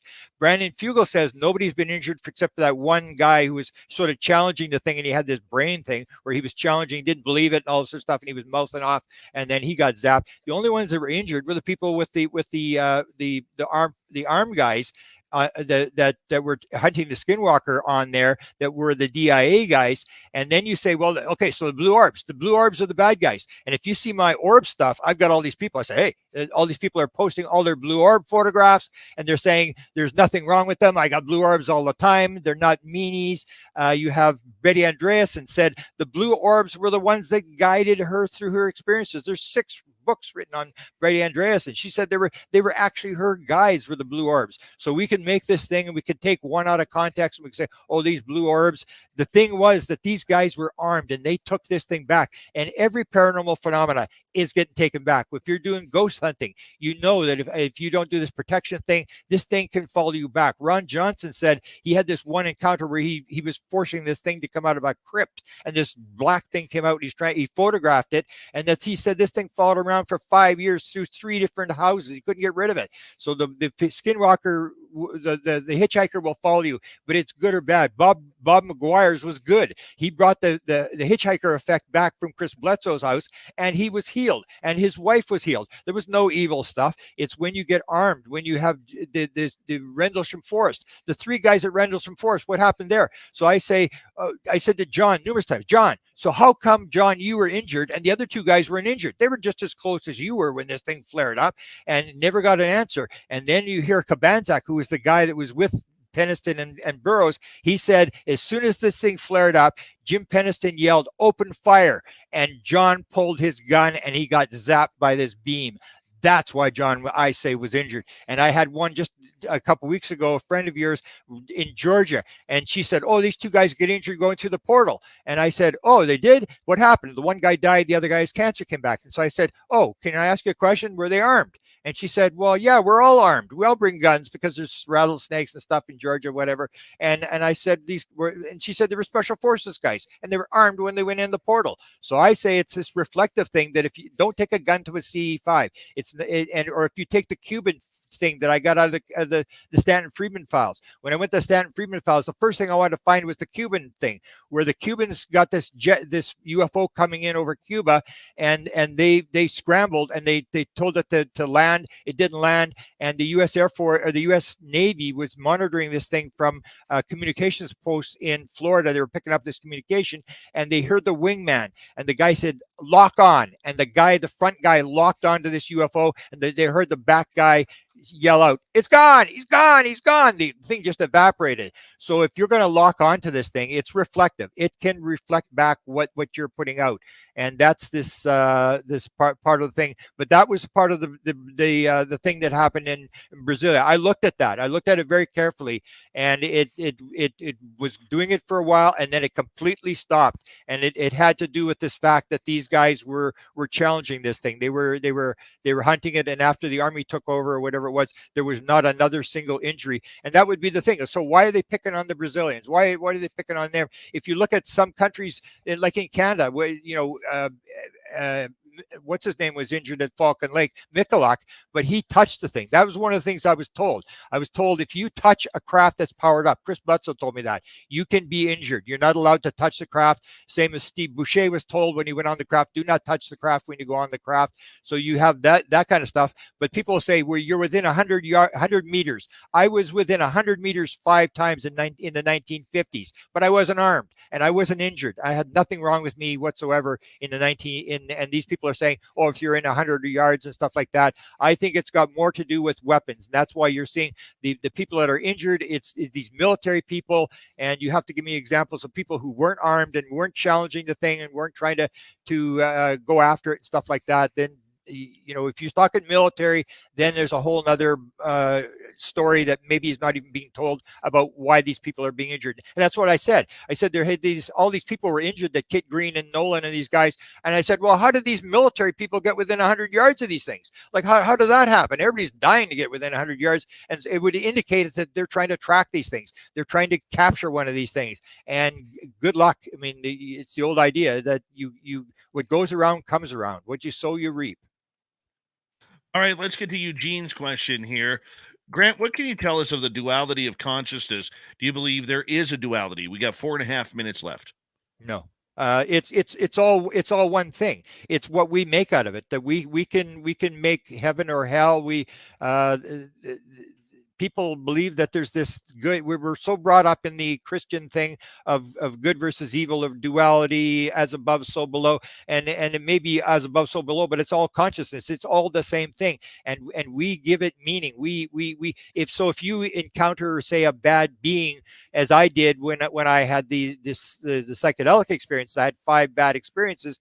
If you're going to go in with a bad attitude, same as a near-death experience, you can have a very bad near-death experience, which doesn't mean that God's picking on you because he's giving you a bad near-death experience. You're trying to control the experience, and you're picking up bad. You have vibrations at different levels. So if somebody has bad vibration and they die, that vibration will stick, and you may pick up that vibration of that lower person who's not as highly evolved. The higher you go up, so yeah, you can pick up. But it's all like a tuning, like a radio. We're all on different frequencies, and it goes from the bottom to the top, and it's whatever you're tuned into. You get what you're tuned into.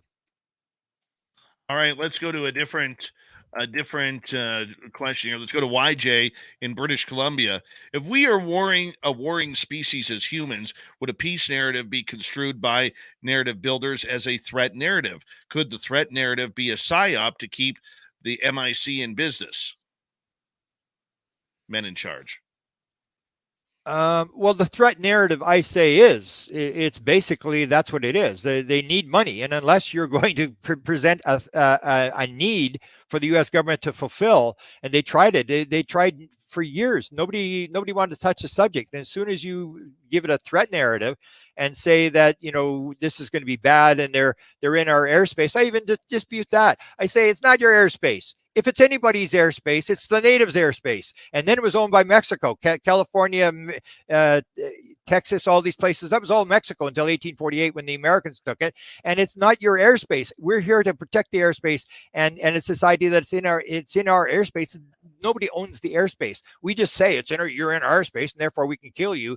And nobody owns the airspace. We're only here for a short time, and we don't own anything. All right, let's continue on here. Let's sneak one more in here if we can. Lily Pond wants to know, do you believe that the ETs will eventually disclose themselves to us?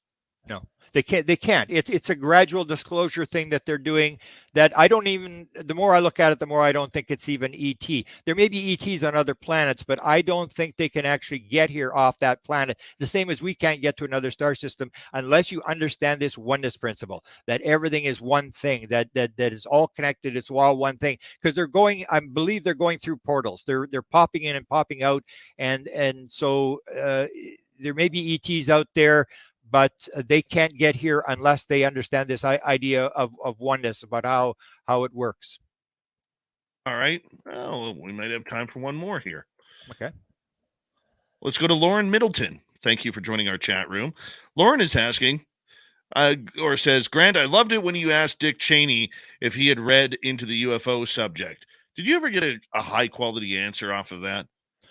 Well, what he said to me, I asked him because I was following all the very important people, so I knew that he would know if anybody knew. So I said, in all your jobs in government, because he was chief of staff for Ford, he was the Secretary of Defense under Bush, and he was the vice president under the junior Bush. So I said, in all your jobs in government, have you ever been briefed on the subject of UFOs? If so, when was it and what were you told? Which is what you want to ask. You want to say, were you briefed? You don't want to ask them, do you believe in UFOs or what do you think about UFOs? Because they're just going to walk around the question. Did you ever get briefed? Did they ever tell you what was going on? And he said, if I had been briefed on that subject, it would probably be classified and I wouldn't be talking about it. Well, there you go. 20 seconds. We got Grant Cameron for another half hour here on Spaced Out Radio. We are going to take just a couple of more questions, and then we're going to get into a brand new book that he has coming out called Tuned In, The Paranormal World of Music. We're going to go into John Lennon, his death, wisdom, and UFOs. Oh, this is Grant when he's at his best, tearing things apart, finding that information, and running with it. That's why we love it when Grant comes on this show as much as he does. He is a hero and mentor to many of us in the UFO world. Grant Cameron, of course, can be found on YouTube, all over social media. We love him around here. We got him for another 30 minutes. Spaced Out Radio continues right after this. Stay tuned.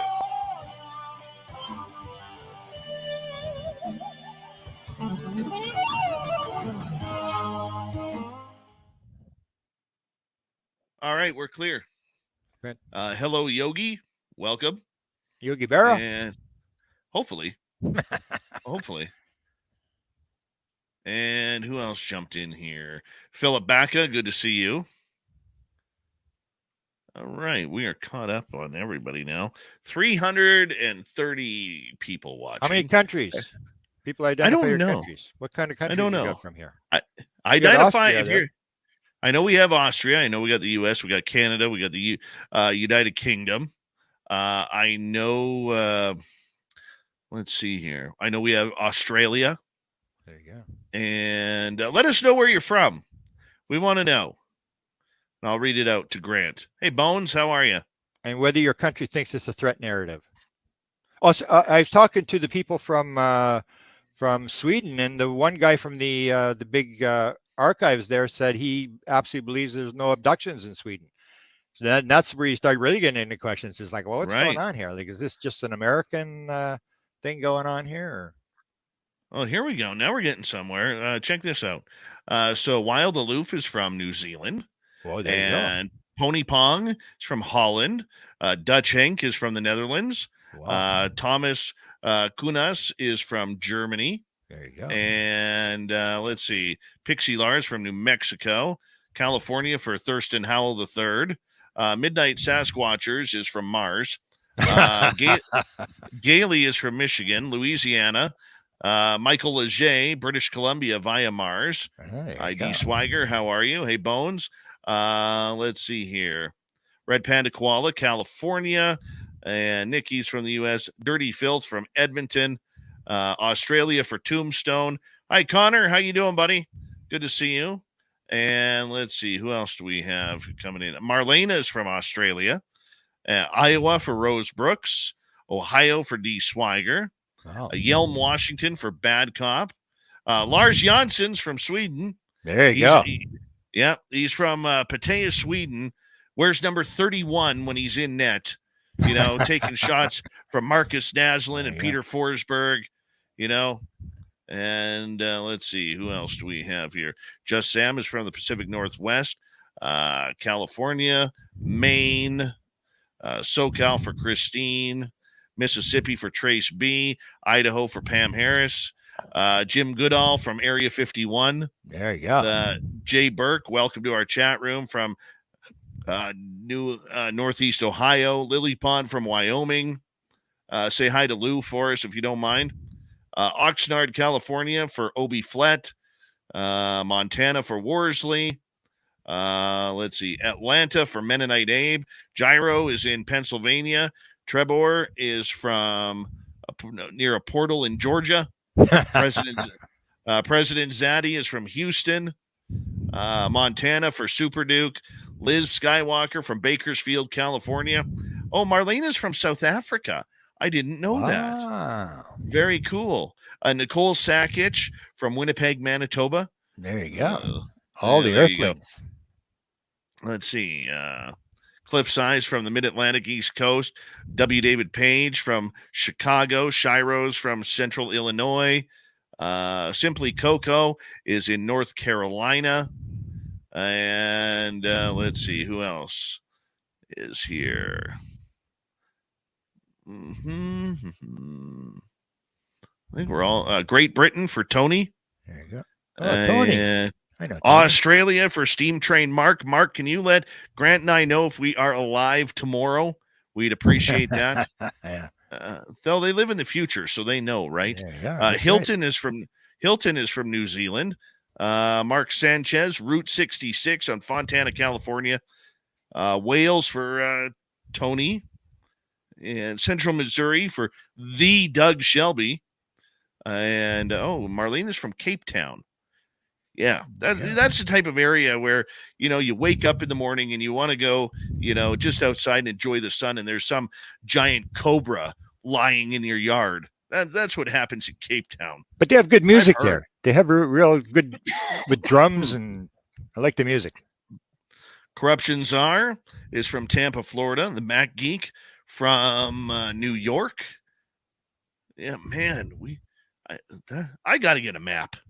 I have to get a map. Have to. Steam Train Mark says, Grant, you and I are alive tomorrow. There we go. We are alive. So we. Tombstone also confirms it. So that's good. That is good.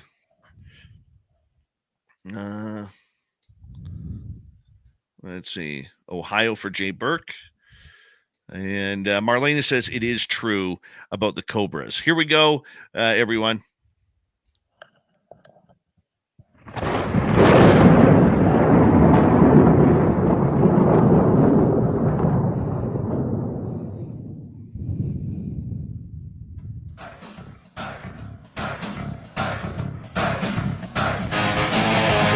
We passed the halfway point of Spaced Out Radio tonight. My name is Dave Scott. Thank you so much for taking the time to join us. We really do appreciate it. I want to remind you that if you missed portions of this show or others, check out our free archives at youtube.com/Spaced Out Radio.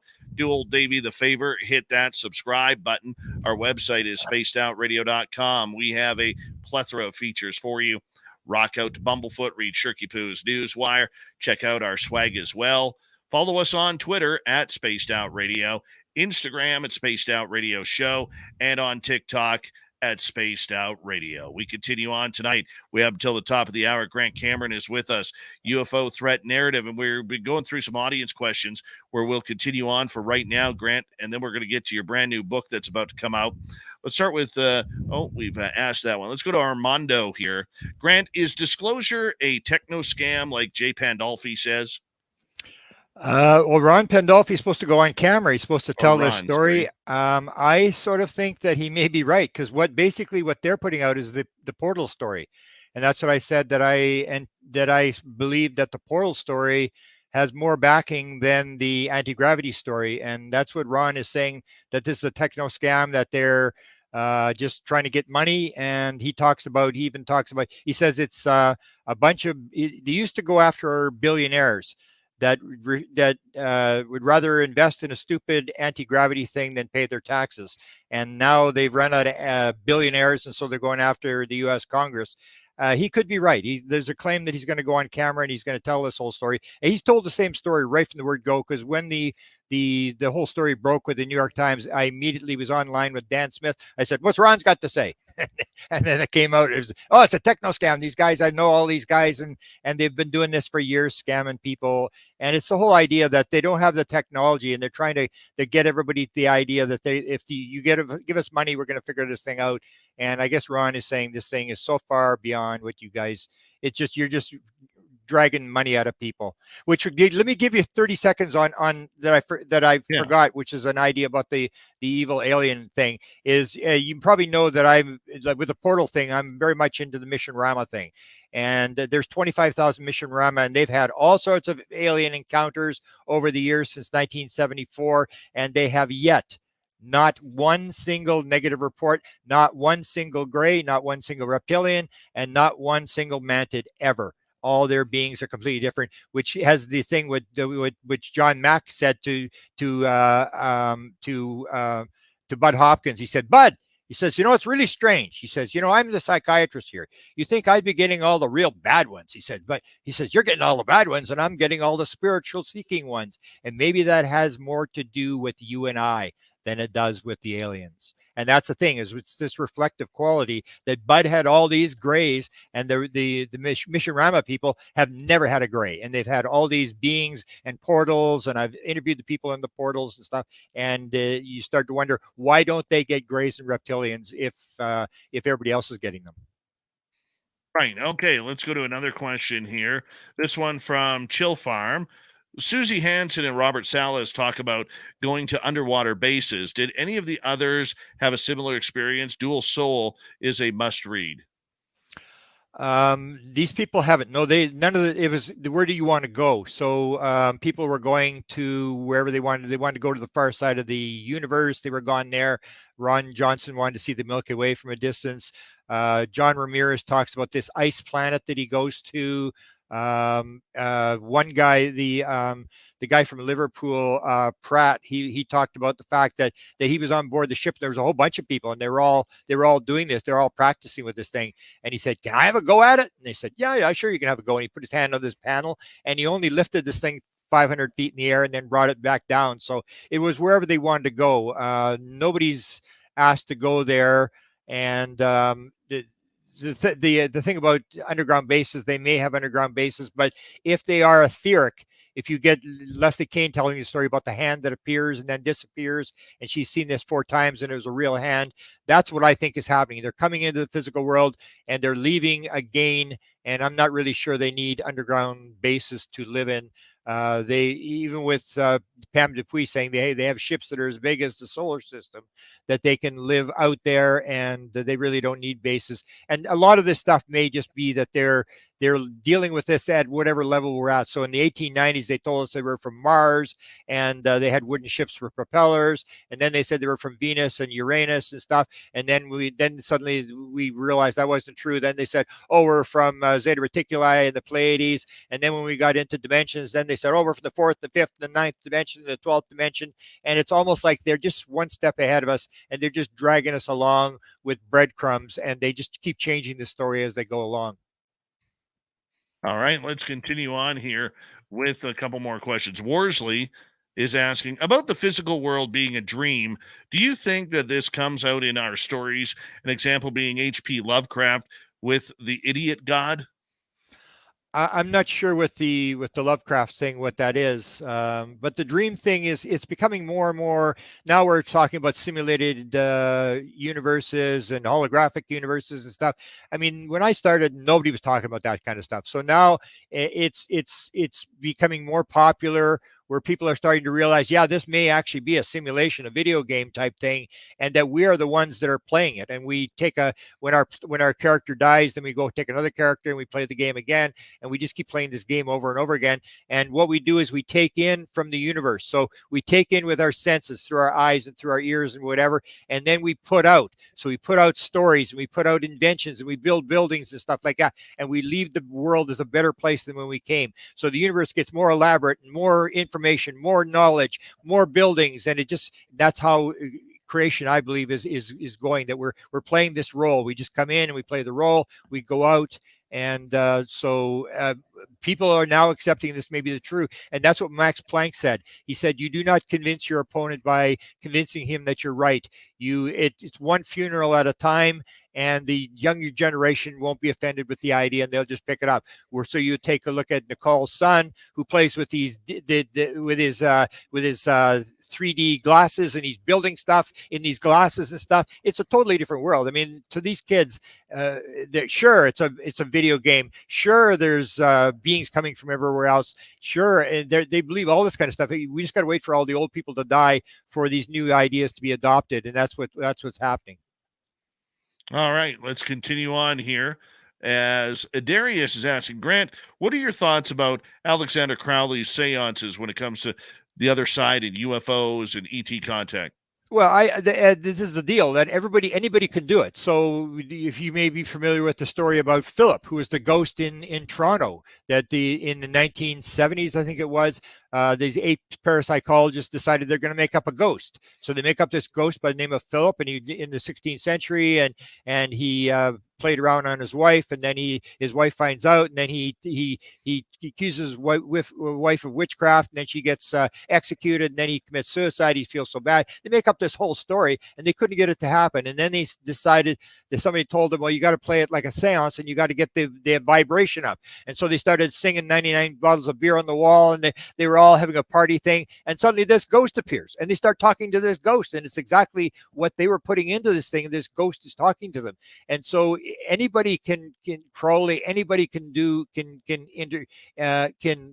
tap into this. And what you're going to tap into, you may tap into a low vibration or high vibration. You can tap into whatever it is that you're building is what you're going to actually tap into. So yeah, I mean, this kind of stuff, it's all connected. That's what Ray Hernandez was told when he saw a consciousness lecture from me, and he went back to, and he was stuck in a traffic jam in Miami, and he did the free survey with Edgar Mitchell, and he said that he was pulled out of his car, and he was up and they had this wheel spinning, and the wheel had psychic phenomena and seances and remote viewing and UFOs and all this sort of stuff, and the beings were saying to him, you got to quit parsing this stuff. It's all the same thing. It's all made out of this consciousness thing, and you guys keep separating it. And you've got seances are good, and this is bad, and this is good, and it's all the same thing. It's a different modality that you're using. So Crowley would have been able to get in there, and whatever his low vibration that he brought into it, he would pick up that kind of vibration from the other side, because there's all sorts of people on the other side who are quite willing to talk to you. They're low vibration people who may have committed suicide or whatever, or just want to talk to people, or lonely or whatever. And it's whatever you're tapping into, that we are, as John Wheeler, who was the a successor to Einstein at Princeton, said, there's no out there. It's just a participatory universe. The idea that it's all within yourself, and you are creating this stuff, and you got to realize you're part of what you're creating. There's no separation. You are part of what's happening, and the physical world does not come in till there's an observer. We are part, and that's.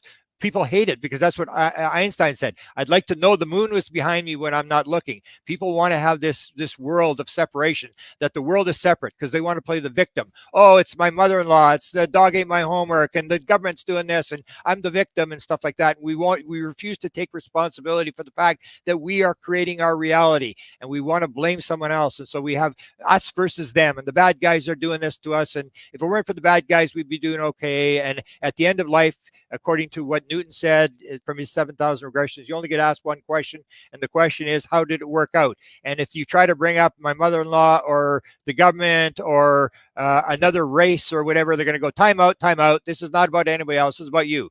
So we have to worry about what we came into the world to do, and what everybody else is doing is totally irrelevant. We are playing this game on stage ourselves, and when we leave, we're going to reevaluate. We're going to come back on stage and play it again, and we just keep playing it. The world gets more magnificent and more elaborate and more smart, and that's the way it works as far as I see. But we are part of what is happening around us. We can't play the victim role all the time. Very true. Very true. All right. Let's move on to final question from our audience. This one comes from Cliff. Are there underwater tunnels under UAS from Florida and the West Coast that leads hundreds of miles inland to secret bases? I can only tell you one story that was told to me, and that was by John Lear. When I interviewed him at his place in Vegas, he told me the story that there was a tunnel. There's a place, a lake, and he said it was kind of strange the way he told the story. There's a small lake in sort of northern Nevada. And he said, why is this lake there? There's no lakes. And this lake is there. And he claimed that it was a U.S. Navy base, and that they had drilled a hole from there under to the Pacific coast, and it came out in Washington someplace. And it made sense when he described this, that they actually had this Navy base in the middle of Nevada. But it's possible, because they talked about these underground machines. And, we knew that because of nuclear weapons starting in the 1950s, everything was being built underground. So I would not be at all surprised. I'm not surprised about anything. Even disclosure. I used to always say disclosure would never going to happen. And now I say, is there ever going to be like a sort of a disclosure where it all falls apart? And I said, I wouldn't be surprised if it happened tomorrow, because I was so dead wrong on the first time of saying that it would never happen. I never believed there would be disclosure. And then the government basically made this admission, but it was people inside the government who are upset, like Elizondo and people like that, who were retired, who were able to talk, and they have forced it out, and I applaud them for what they've done, except that this is all going into a black hole. You're not going to learn anything from what they're doing. You're going to get numbers of how many reports they have and how many are unidentified, but this is all going into a black hole. It's all going into the black world, and they're never going to tell you what's going on, as far as I'm concerned, in terms of how this thing flies, because they don't understand, and they don't want to tell all the 347 enemies that they have how this thing works. All right, you got a brand new book about to come out, and it is called Tuned In, the paranormal world of music. Well, let me correct you. It's actually an older book that Chris Bledsoe contacted. But the reason I put it out today, I put out this article today, is because actually, let's see, 2 hours ago, 42 years ago, John Lennon was shot in New York City. Right. And he was a big time UFO person. He was probably an experiencer. He tells the story about seeing the UFO, and it's in my White House UFO blog. I put the article there where you can see the story that I put. And in White House UFO, or in the Tuned In book, I put the story of John Lennon plus about maybe 30 other top musicians that I believe are experiencers, and how I was phoned by Chris Bledsoe in about 2014. And that's when he said to me, Grant, he said, I got a message from the Guardians. I've gotten 4 different alien people through contactees giving me messages. And his was 2014. He said, the Guardians have a message for you. I said, really? Cool. What's the message? And he said, they want you to know the messages of the music. And I said, well, Chris, maybe they got the wrong Grant, because, I mean, I'm not into music. I don't listen to music. I have no interest in music. My whole family's musical. I've never played an instrument. I couldn't care less. And he said, well, you should listen to Kashmir by Led Zeppelin. And I said, well, okay, whatever, And he just kept talking. And I said, and then he said, oh, the other one you should listen to is After the Gold Rush by Neil Young. And I went, Neil Young? Neil Young's a part of this thing? And he said, yeah. I said, Neil Young grew up in Winnipeg. Like, Winnipeg's known for nothing except the Guess Who, and Neil Young grew up in Winnipeg. I said, really? He's involved in this thing? And I started looking, and he'd written After the Gold Rush, which is about the fact that we're treating the world like a gold mine. When the gold is gone, the silver seeds are going to come, the flying saucers, and they're going to take the chosen ones to another planet. And I was just blown away. So I wrote the book, and I started to realize that all these people had downloads. Same as I got the download. McCartney got the song yesterday in a download. He got the song Let It Be from a Dream, where his mother comes to him. His mother's name is Mary, and she said it'll be okay, let it be, because he was at a very bad time in his life. And that's where the lyrics come from. When in times of trouble, Mother Mary comes to me, speaking words of wisdom, let it be, let it be. And so I wrote this whole book on these experiencers and how many songs came in dreams. I had 150 songs that came in dreams. How many songs that came in instantaneously and within 10 minutes. American Woman was sung, and when they grabbed the tape recorder off the kid who was trying to bootleg this thing, they played the tape at the end of the concert, and they said, where'd this come from? Nobody remembered playing the song, writing the song, nothing. That's where American Woman. And they said, if it hadn't been for the kid with the tape recorder, it would have never existed. And the John Lennon was the big one. John Lennon talks about his experience where him and May Pang are there. They're both naked. They're standing on the deck, and May Pang tells a story where I was really weird. All the apartments across from me, they were all vacant, and they were all turned. Their lights were turned off, and the people below us, there was this staircase down, and they were always on their balcony, and we were screaming and yelling, and we're taking photographs, and they never came up to see what was going on. And I said to her, isn't that kind of weird that you sort of thought, well, everybody's gone? And she said, yeah, that was kind of weird. And that's called the Oz effect, where it sort of cuts you off from the rest of the world, and everybody seems like they're gone. And so they had the sighting that John Lennon had. He put it on an album. There's a song called Strange Days. I never believed there'd be strange days indeed.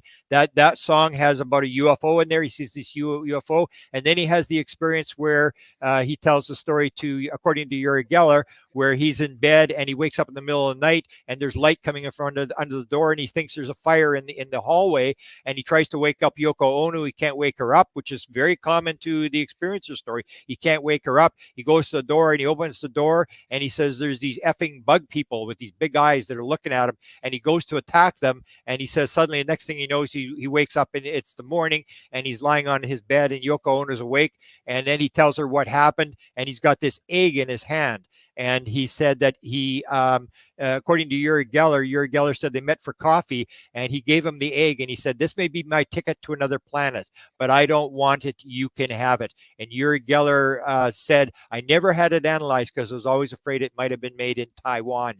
And when I asked him about the analysis, he said, I've had it on my person. I've never taken off my person. It's now in his museum in Tel Aviv. And I'll tell you the weirdest story. Sid Goldberg, you know Sid Goldberg from Gaia, when he was interviewing him for a 3-part series, and he said, what do you want to ask Yuri? I said, well, ask him about the egg. Ask him about the story about the egg.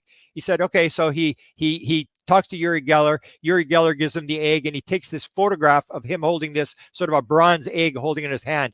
And then he sends me the photograph of the egg, and I email him back and I say, oh, cool, Yuri. I say, cool, Sid. Maybe your ticket to another planet. And he said, as that email was coming in, he was sitting with Uri Geller in a restaurant in Tel Aviv. And he says, oh, he's talking about me. And he says, oh, look at this. Grant's emailing me right now. And he reads this thing. Oh, maybe your ticket to another planet. Ha, ha, ha. And then Yuri's pointing up, and he says, he listens up, and it's Imagine playing on the radio.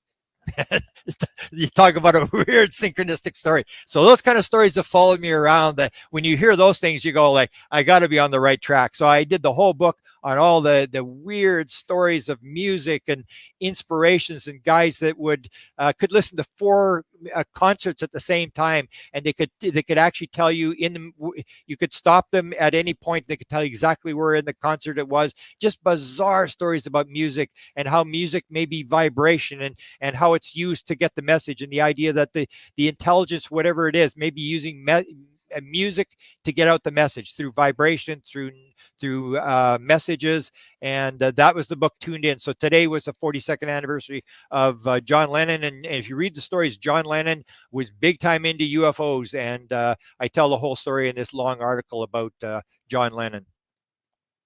Well, there you go, Grant. And you know, there are so many more artists that are out there. My favorite one would be Sammy Hagar. Yeah. When he that was you with wanted Van to interview, Halen, yeah. the song Love Walks In, it's all about his ET contact with a 7th dimensional female who continues to take him. Billy Corgan from the Smashing Pumpkins is very open about his ET contact. Yeah. We're starting to see a lot more of this coming out from artists and from different perspectives, even actors and actresses in Hollywood that are coming out. I mean, whether you loved it or hated it, Demi Lovato was a very popular person to come out regarding UFOs and her own experiences. So we're starting to see this come out more comfortably, but a lot of these people are still hiding behind their own words. Do we see a time where we may see more artists come out about their own personal experiences? Well, I think the artists are ahead of the game, because artists are all right-brain creative people. Most people don't realize that the vast majority of major musicians can't read or write music, because reading and writing music is left brain. They're all right brain. That's what Roger Lear said when he was asked about the 17 alien implants that he took out in Los Angeles. He said, what's common between all experiencers? And he said, they're all these people that had the implants. He said, they're all right brain creative people, and there's tons of them in Hollywood. And that's this idea that musicians are very right brain. They can't read music, and they don't care. The left brain is ego. It's all about me and about how I look and stuff like. And most musicians and artists, they could care less. And one thing has really changed, I think, that has changed everything, and that is the New York Times article of the 2017. That changed everything. Now you can talk about it in the halls of the Pentagon. You can talk about it in the military and the government. That has changed everything. It was like a complete turn around and everything is moving.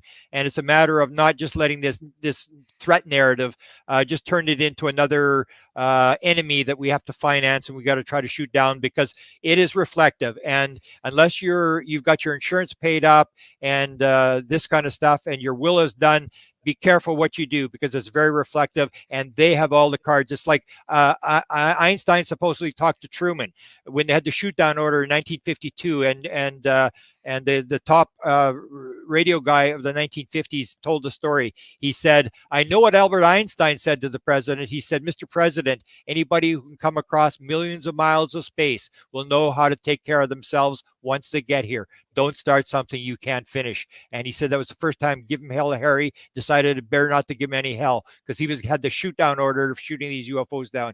Be careful what you wish for. These guys have all the cards. Grant Cameron, it is that time of the night where we have to say good night to you, but I want to say a big thank you for you coming on Spaced Out Radio once again for the final time probably of 2022. And, you know, I look forward to getting a hold of you in the new year early on to see what's going to be planned. Maybe we'll actually have a UFO report to talk about by then, but who actually knows? We've got the reporter. We got to get the reporter on. He agreed to come on with us, and he did the big report in Canada, and that's major media, and I think we should have a show with him. Well, I'll try and line that up with Daniel Otis. Grant Cameron, everybody, his YouTube channel, Grant Cameron. Go make sure you hit subscribe on his channel, or Nicole Sakich's. Great researchers right there. Coming up next, we're going to head to the swamp. Then Super Duke's in for the Cryptid Report, a busy hour number 3. Coming right at you. Stick around. Have a good night.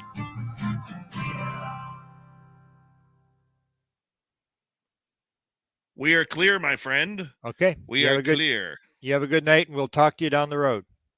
Yeah, I'll call you before Christmas to chat with you. But and Nicole, get to bed. You got to get your kid up in the morning. Nicole, get to bed.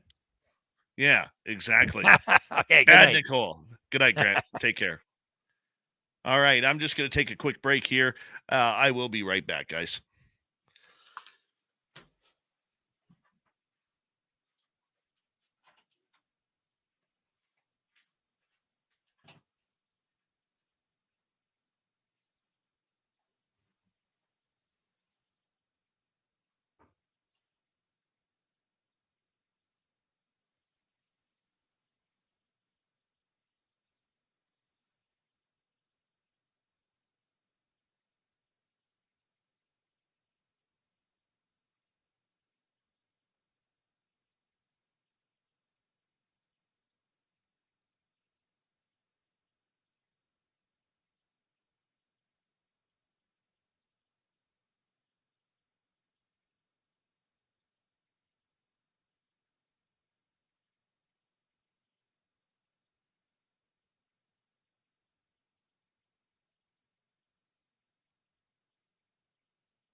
right.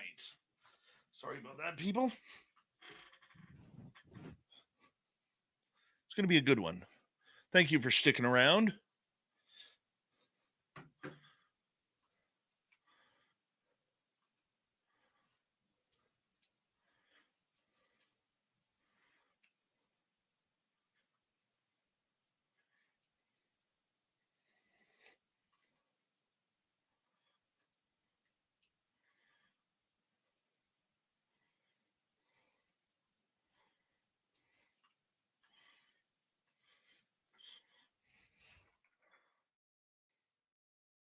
You had a good night. Wasn't that awesome? Wasn't that just awesome?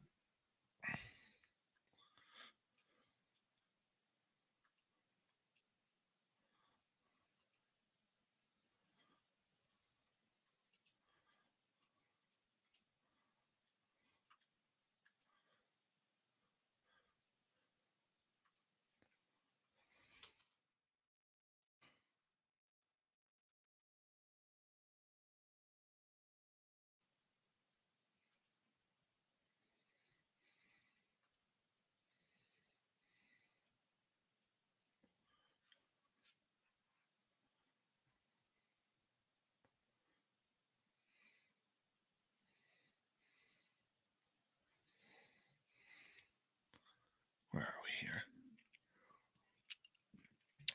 What a great night of radio. We got 1 minute left. Third phase, how you doing? Heather McIntyre, good to see you. Phenomenal Bills, welcome to S.O.R. chat. And who else is here tonight? Mentira, welcome to S.O.R. chat. Thank you for joining us. Hi, Sarah Yan, how are you? And let's see, who else am I missing here? I hope nobody. Russell Boyd, welcome to S.O.R. chat. Lots of new people here. Peppa H, nice to see you again.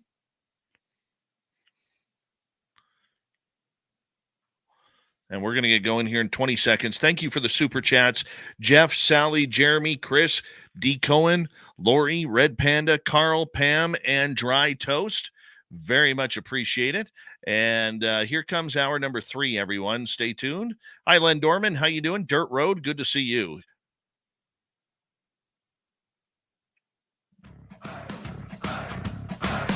Would you like to connect with us? Head to spacedoutradio.com for all your latest show info. Now, back to Dave Scott and S.O.R. Third and final hour of Spaced Out Radio is now underway. Thank you so much for joining us. My name is Dave Scott. Very much appreciate earning your listening ears wherever you are on this beautiful planet we call Earth. Hello to everyone listening in on our terrestrial affiliates around North America, digitally on Odyssey Radio, TalkStream Live, and KPNL. All of our archives are free. Join us at youtube.com/Spaced Out Radio. Do old Davey the favor, hit that subscribe button. The Desert Clam has set the password for tonight in the S.O.R. Space Travelers Club. Ecodyssis. Ecodyssis is your password. Use it wisely, space travelers, as the Clam sets the password each and every night right here on Spaced Out Radio. Our website is spacedoutradio.com. We have a plethora of features for you.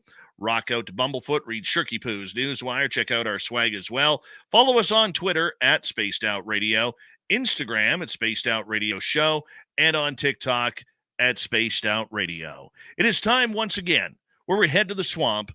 Our resident swamp dweller brings us another spooky story. Hi, Spaced Out Radio listeners. This is Swamp Dweller. It's time for your nightly dose of spookiness on the show. If you have an interesting encounter or a spooky story that you would like to share, be sure to submit them in at swampdweller.net. You can also find our YouTube channel at youtube.com/swampdwellerreads. Now, let's chill out, relax, and together, let's enter the swamp. At the time, I was a 20-year-old female who had just moved to a small upstate town. I had grown up in a slightly larger town about 60 miles away and just wanted a new start. I love camping and often go camping in the Adirondacks. but at the time, I hadn't yet made friends to go camping with, so I wasn't going to go into the real woods alone, if you know what I mean. Down the road from me, I had been walking around and found an area where the power lines cut through a wooded section. The power lines were perpendicular to the road. It was near a house, but far enough to the right to the place where I don't think anybody would see me if they were walking the trail that the power lines made. I'm not sure about other countries, but in the United States, they keep power lines clear in case of maintenance. So I wander up there, noticing how it's pretty deep woods, and how far I can get away from the house that I saw on the road. They couldn't possibly think I'm trying to break in. And then, bing, I get an idea. I could go camping up here. It's secluded enough to give the natural woods experience, but close enough to the road that I wouldn't be in danger of wildlife or anything like that. So, I do. I set up camp in this little clearing that I accessed by climbing the hill, following the power lines, then turned left onto what seemed to be some sort of deer trail. Deer are absolutely everywhere in New York. Then I came upon this lovely, flat, grassy clearing. After clearing the dead wood away, I built my fire off to the side. I'm feeling brilliant and independent. It was creepy to sleep in the woods alone, sure, as I had always had at least one camping companion. But hey, whatever. New experiences build new skills, you know? I wandered further down the path the next day to see where it led.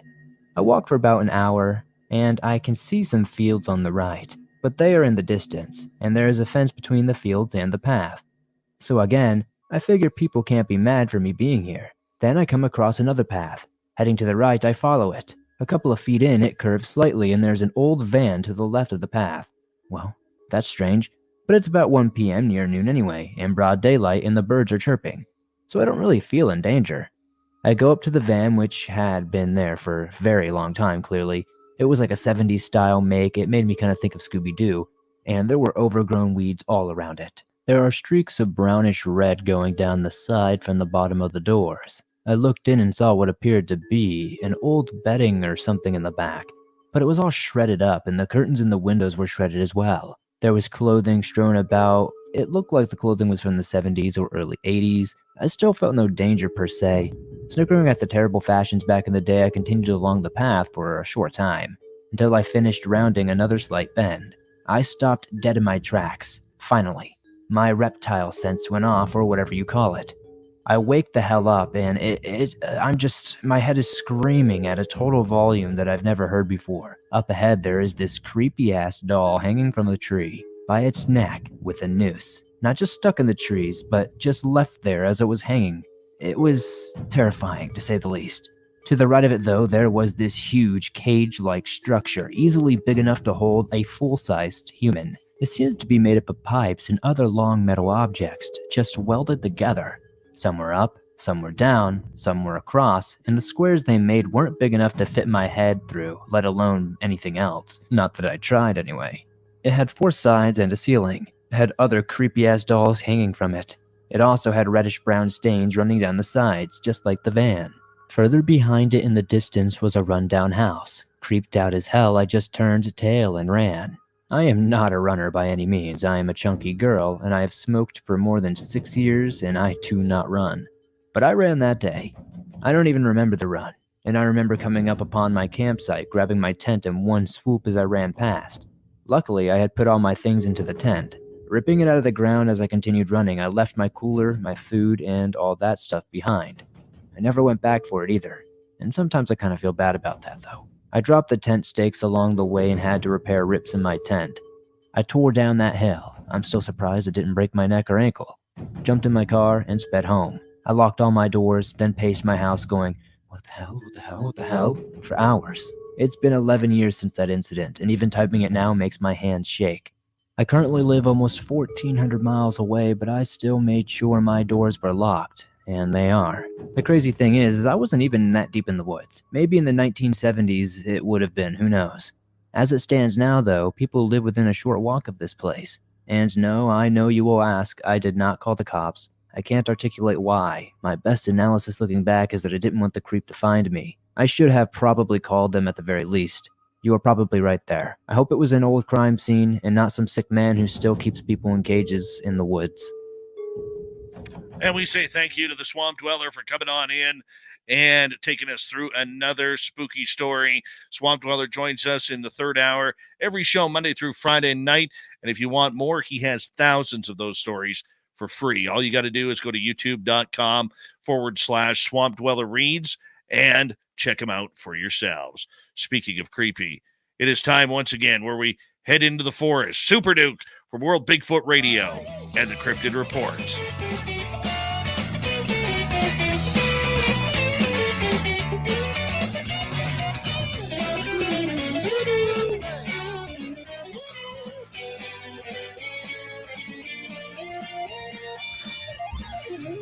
All right, Super Duke from World Bigfoot Radio. You had to skip the other night because you're ill and you're still kind of sharing the war wounds of this sickness that's going around North America. But we're glad you're a trooper and coming on in for us till the bottom of the hour, my friend. Oh, ho, ho, and merry upcoming Christmas. Yeah, I've been feeling like pretty lousy.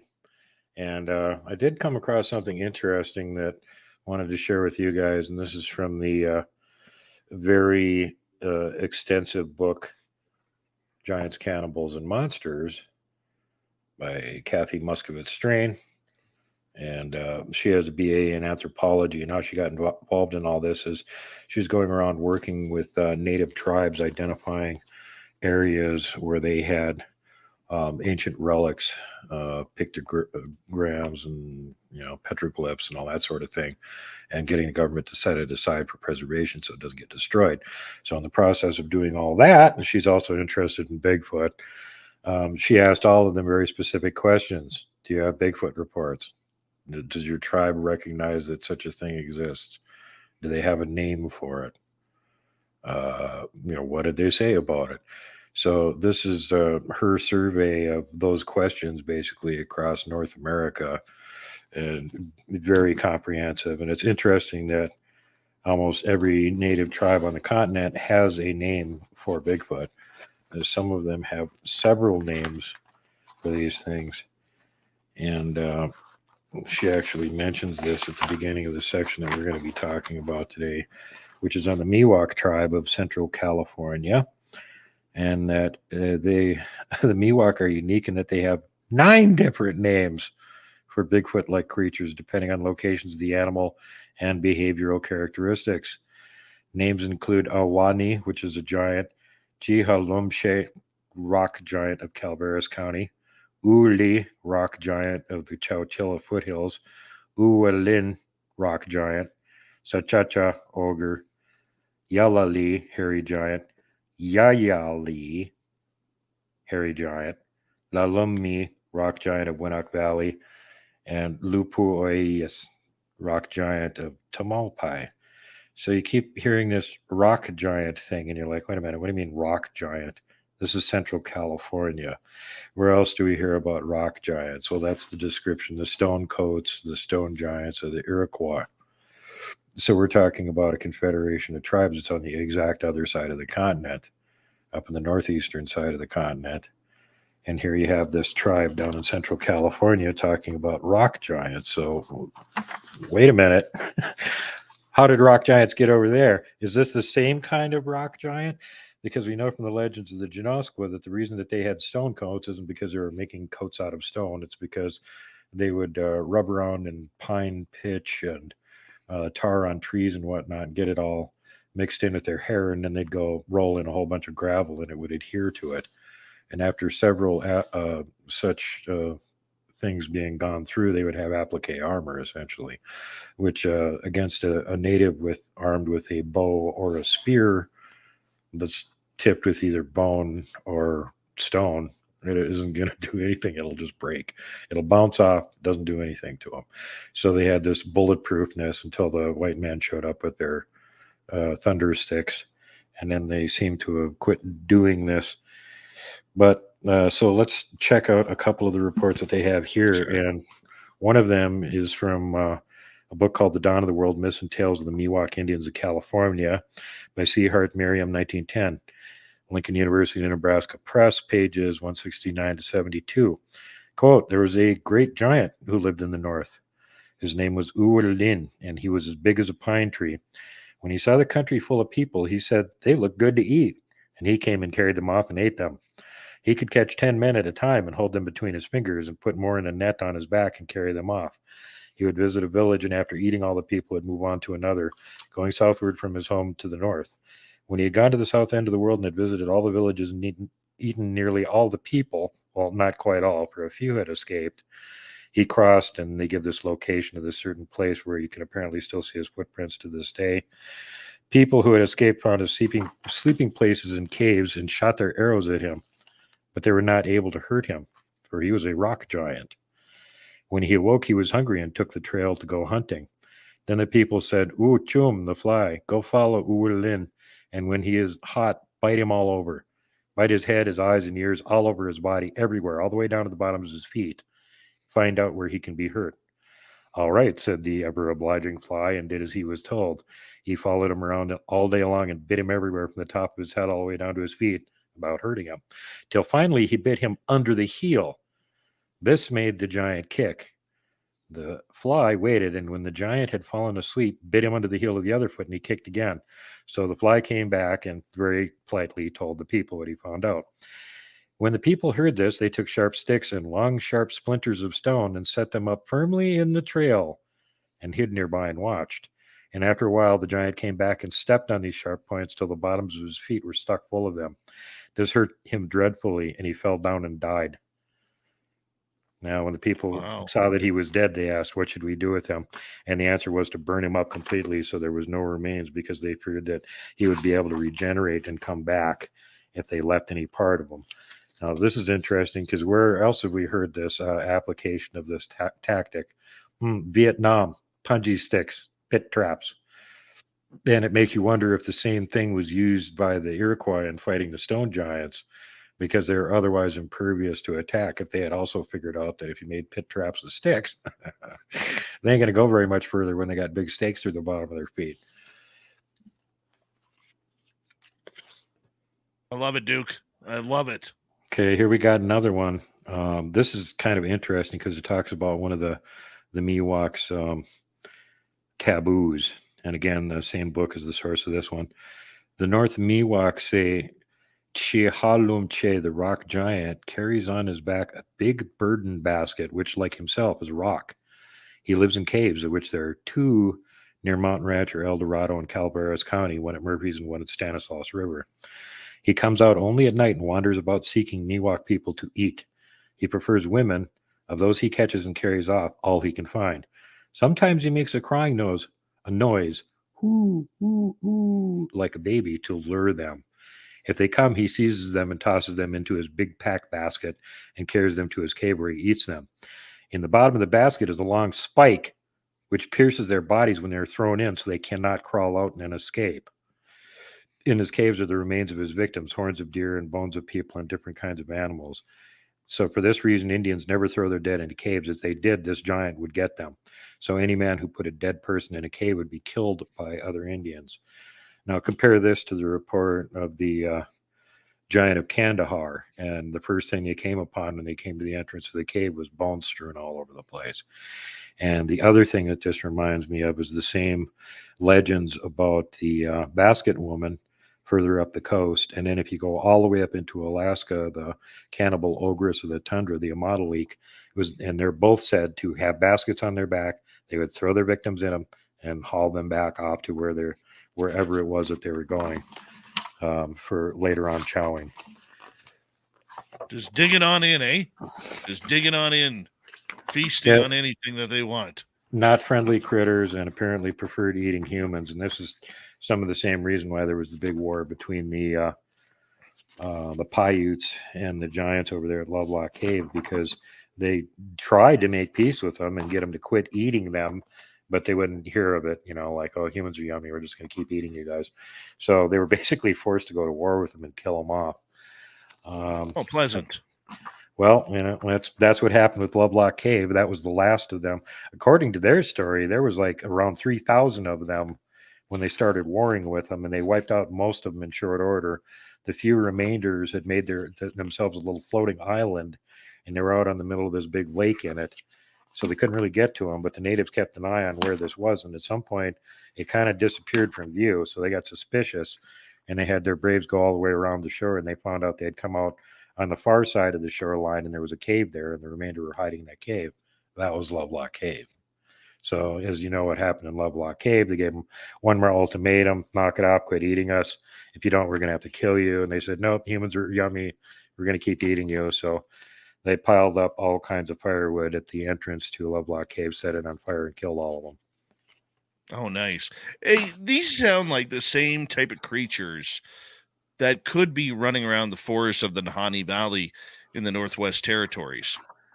Would not surprise me. One of the things that I talked about when I had Caveman on my show, and we were talking about War on the Giants, is that according to the Navajo legend, they were one of the tribes, and the main one, that chased the giants off the continent. They chased them north into Alaska and then across either the pack ice, or if there was a land bridge at that point, the land bridge. And it even says in their legends that they lost track of part of them, who broke away from the rest and went back east again. And they just left them. Who cares? Wasn't that many of them. Well, if you go east from there, where do you end up? Nahanni Valley. Of course. Always comes down to the Nahanni Valley. Always does. Very creepy place. I had an insider tell me that there's a deep underground military base underneath it too. So as if it wasn't creepy enough already, you got to wonder what else they're doing on up there, if they're coming across these creatures, collecting samples or whatever. Well, I did have another story in here, but I'm having trouble finding it right now. Well, let me ask you this, Duke, while you're looking for that. I mean, the majority of people who come across Sasquatch literally come across a creature that is very docile, trying to get out of the way, trying to get out of their view. You know, I know it's impossible to ask, but the populations of these rogue attacking type of Sasquatch beings, are they more, you know, in certain areas of North America comparatively to their other cousins who are more docile? It sure seems like it. First of all, they're bigger, so they're more obvious. Secondly, they're not friendly, so they probably don't even get along with their smaller, more docile cousins, if you want to put it that way. And the third thing is, until I just noticed these reports, I had never, ever seen a report of a stone giant outside of the area of the Iroquois Confederation.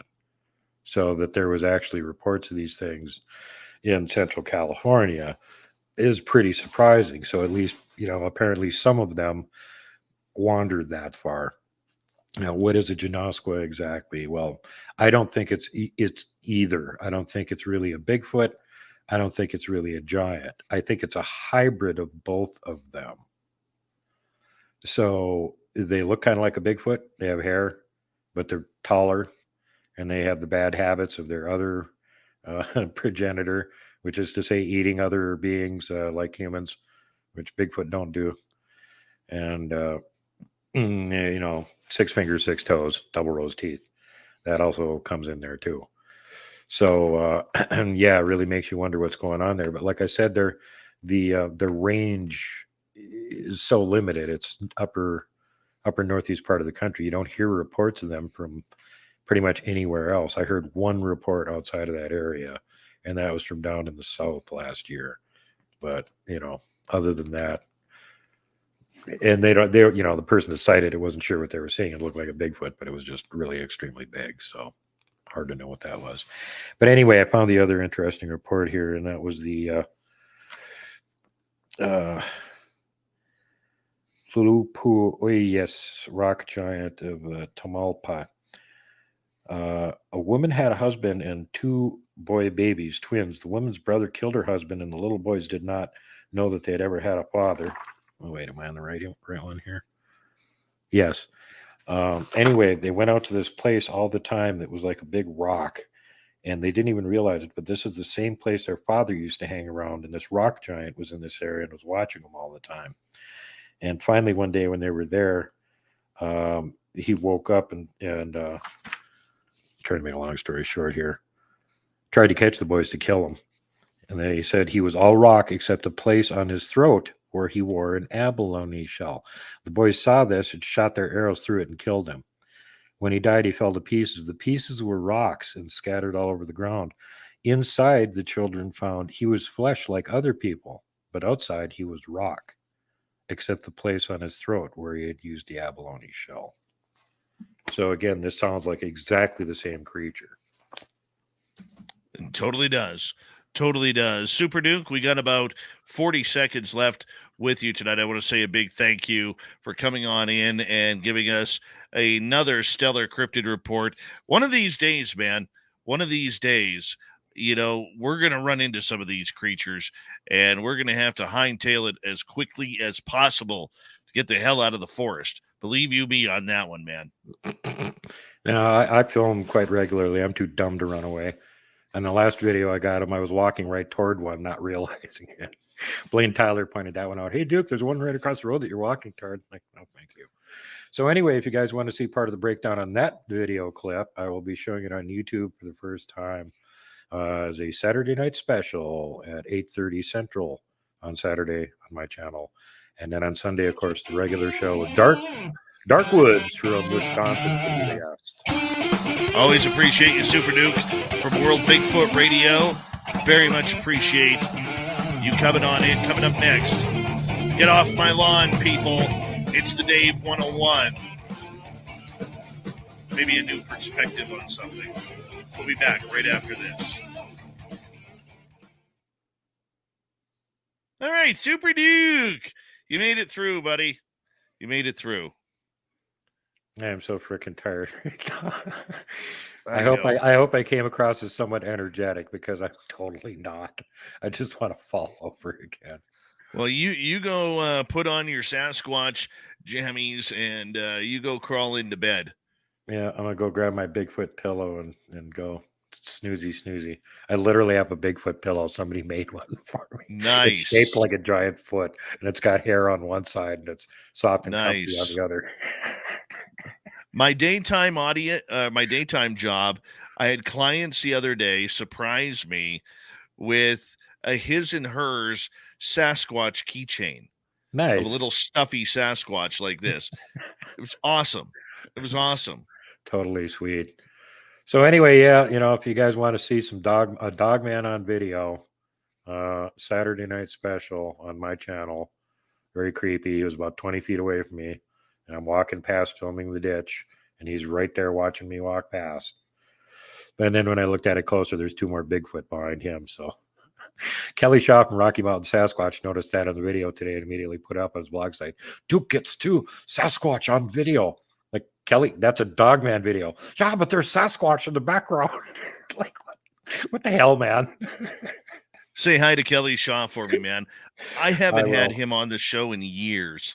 He doesn't do shows, Dave. It's amazing you managed to get him on. I've been friends with him for years, and it took me 3 years of badgering him to cut him on my show one time. So don't feel bad.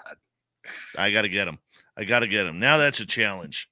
Oh, that's awesome. A challenge. He's awesome. I'm going to have him back again this year, because he is one of the best out there. He's and he knows a lot of the stuff that he's getting on video as Sasquatch. He just won't say that. Oh, I know.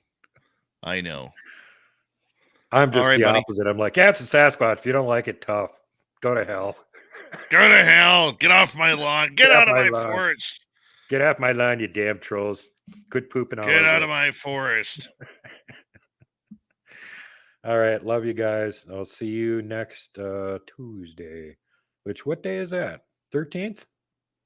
That'll be the 8th today. Plus 7, 15th. No, you're back on Tuesday. Yeah, the 13th. That's my birthday. See you then. See you for my birthday. All right, buddy. Talk then. Bye. Bye-bye. Super Duke from World Bigfoot Radio, everyone. We love it. Love it. The Michael Leger. You spoil me. The Michael Leger made, hold on, this gnome right here. That's all one piece. He carved it out. And I love this gnome. This is one of my favorite gifts I've ever got from a listener. I mean, the way he carved it out by hand, I mean, just absolutely incredible. It's even holding a microphone, and it's pretty awesome. Pretty awesome. So yeah, everybody remind me when Super Duke comes on next Tuesday. We're going to sing him happy birthday, and all of you will have to join along. We'll have to do that.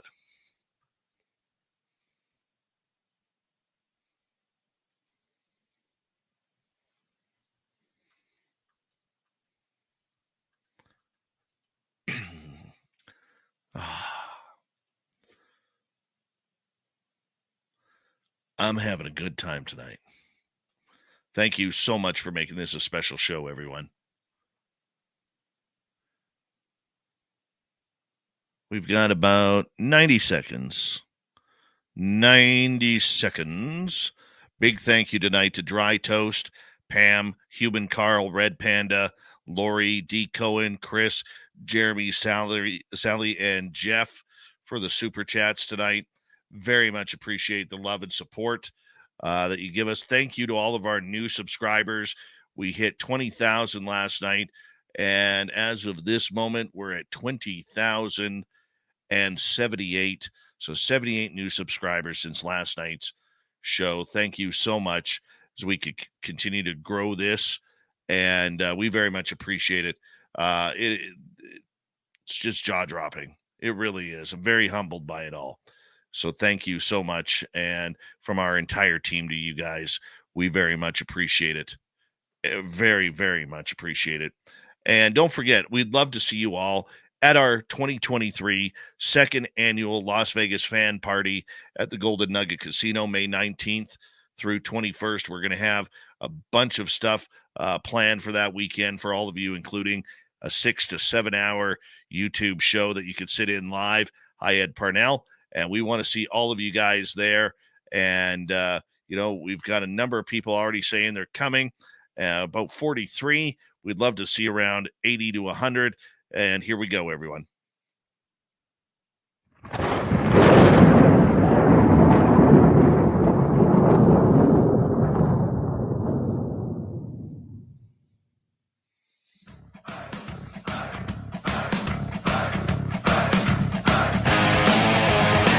We rounded third. We're heading for home tonight on Spaced Out Radio. My name is Dave Scott. Thank you so much for taking the time to join us. We very much appreciate it. Want to remind you that if you missed portions of this show or others, check out our free archives at youtube.com/Spaced Out Radio. Do old Davey the favor, hit that subscribe button. Our website is spacedoutradio.com. We have a plethora of features for you. Rock out to Bumblefoot, give Shirky Poo a news. Check out our news wire. And we've got great swag as well. Follow us on Twitter at Spaced Out Radio, Instagram, Spaced Out Radio Show, and on TikTok at Spaced Out Radio.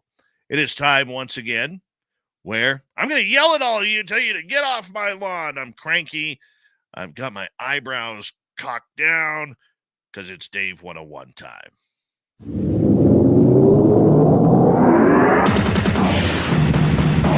It's time for Dave 101.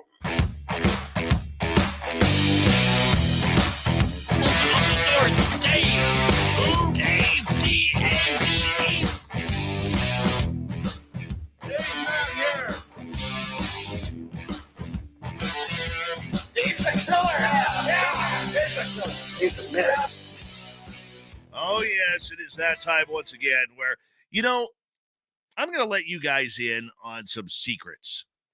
I'm going to let you in on something that I absolutely hate about ufology, the paranormal, and the cryptid world. And it's all this mind-numbing, nitpicking anger that people have while out in the field, or more importantly, on social media. For some reason, nitpicking, bullying, and, these aha gotcha moments really, really spur people on to try and bring others down. And really, it's not necessary. You have the show me the proof crowd, where no matter if you show them the proof, it's never going to be good enough because they didn't take the photo, they didn't take the video, they weren't there when the situation happened. And you know, what's happened here in these three fields is we all want to call people liars. We all want to call people BSers looking for their 15 minutes of fame. Yet, we don't want to look at the realities of the way things are going, whether people are having ET contact, whether they're summoning UFOs, whether they have Bigfoot in their backyard, they're having dinner with ghosts, playing fetch with Dogman, whatever it may be. No, for some reason, people always got to have that aha, caught you moment in this field. And I'll be honest with you, I'm getting sick of it. So recently, I had someone who's been a very big critic of this show the last couple of years start trying to bully me about a thumbnail. Yes, a thumbnail. Not our programming. No, not our hard work that we do here 7 days a week. No, a thumbnail. This person went as far as to come into our chat room and start trying to hammer questions, then puts out a blog stating all of these facts that really aren't facts. You know, normally I ignore little hit and runs like this, but this one really, really grated me. It got under my nerves because I try and play a very fair game around here, as do many other people who I know who take a lot of criticism. There's too much BSing, there's too much outlandish stories, and we all get caught up in it. And sometimes as a show host, well, actually, I'm going to say 95% of the time as a show host, you have to bite your tongue with the criticism that comes your way. Because you're not going to make everybody happy, whether it's your content, whether it's the sound of your voice, whether it's the guests you bring on, whether it's too much woo, not enough woo, too much science, not enough science, too much information, or no information at all. No, you'll never satisfy anything or anybody or everyone. But as a show host, you really have to bite your tongue, because when you put yourself on the public stage, like many of us do, you have to have a little bit of a backbone when it comes to criticism. I've taken criticism over guests. Why do you have R. Keith Andrews on the first Friday of every month? Well, he's entertaining. Our job in terrestrial radio is entertainment. We bring you entertainment of stories. We bring you entertainment on information like we did tonight with Grant Cameron. We bring you information on people's experiences and the knowledge that they've sought or sought out or researched themselves. Now, not everybody is going to agree with that, and that's okay. That's okay. But every now and again, you get irked. And something has to be said.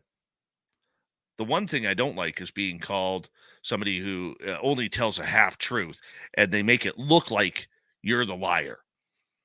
No, I don't like that. So sometimes you have to do a little bit of intuitive and creative writing and provide facts, which is what I did to this person who was trying to make me look bad on the internet. You can sit here and criticize every part of who we talk to or the subjects that we deal with. We're here because we love these topics, whether we've had experiences and encounters of our own, or whether we just want to know because we are hopeful that there is something else out there besides the everyday norm. I got one of the greatest jobs in the world talking to all of you about these subjects. It's fun. I look forward to coming on the microphone each and every night. Doesn't matter whether I've had a bad day or I've had a bad night. Coming here makes me feel good. Talking to you about UFOs, ghosts, near-death experiences, consciousness, a little Zen and chi sprinkled over the cryptid salad. I'm all about it. I'm all about it.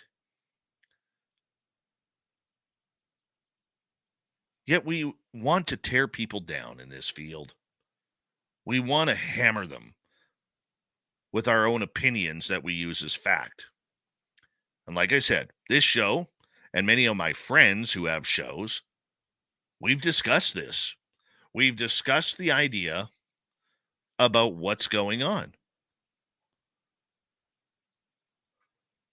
And we laugh about it. We do, because there's nothing we can do.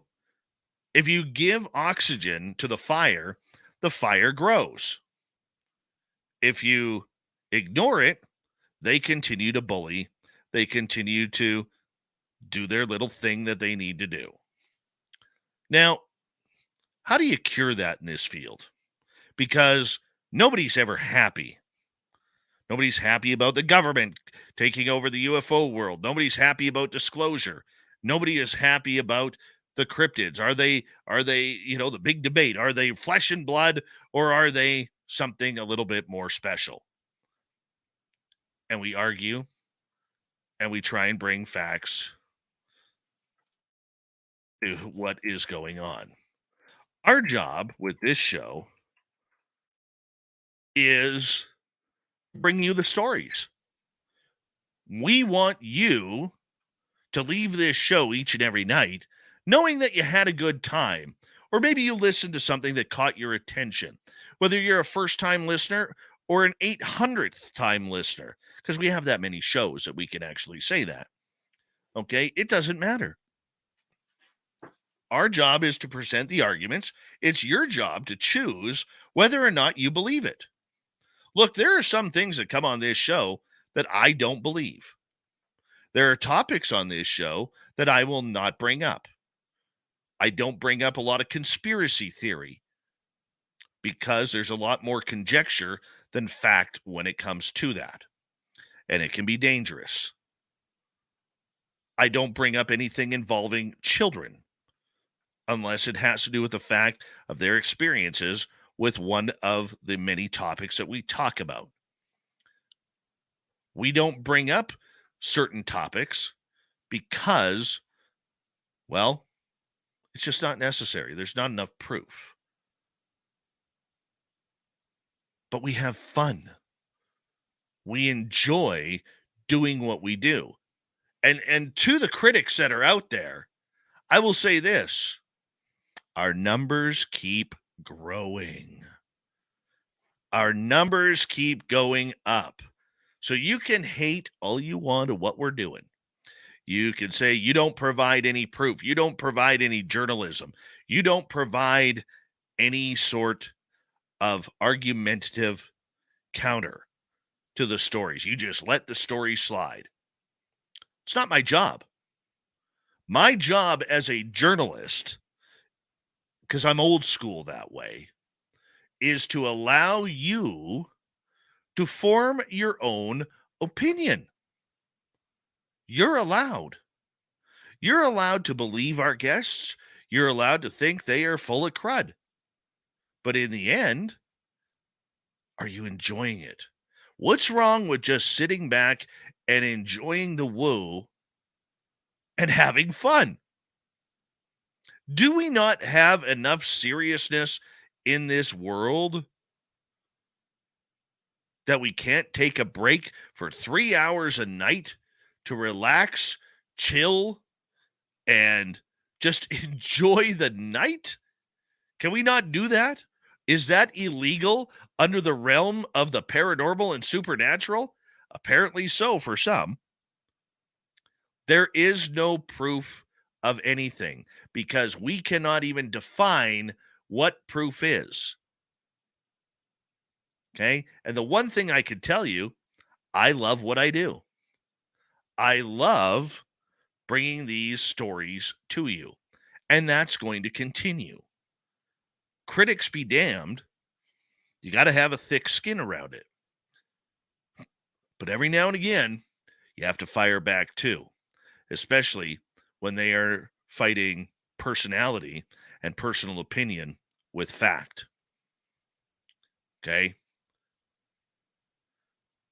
So you can sit there and attack me. You can sit there and call me names. You can call our audience a bunch of whatever you want. Believers, idiots, whatever you want. That's okay. Because the audience is here because they have an interest or they've had an experience. They're just trying to figure out what happened to them, much like I am trying to figure out what's happened to me. You don't have to like it, but that's why we're here. And you know what? We do a great job for my booking team of Cat and Filth. Okay? We do a great job at mixing things up. We don't want to do the same story night after night after night. We don't want to do that. We want to bring you personal stories mixed in with a Grant Cameron, mixed in with some paranormal, mixed in with some Geraldine Orozco that talks about our Zen and our Chi. Okay? Because that's what makes it fun. This is not strictly about we're going to hammer this UFO topic and Lou Elizondo's a jerk and Chris Mellon wears cheap ties. That's not what this is about. There's enough of those out there. If you want those antics, you can go find them. But there's too much hate in there, in this field. Now, I can tell you point blank, there are people in this field I don't like. I keep that behind the scenes for the most part. But at some point, the majority, which is you who listens to shows like this, you'll figure out who they are. You'll figure out who the cranky curmudgeons are in this field, who don't want you to have fun, who don't want you to hear about people's experiences, because it's all anecdotal.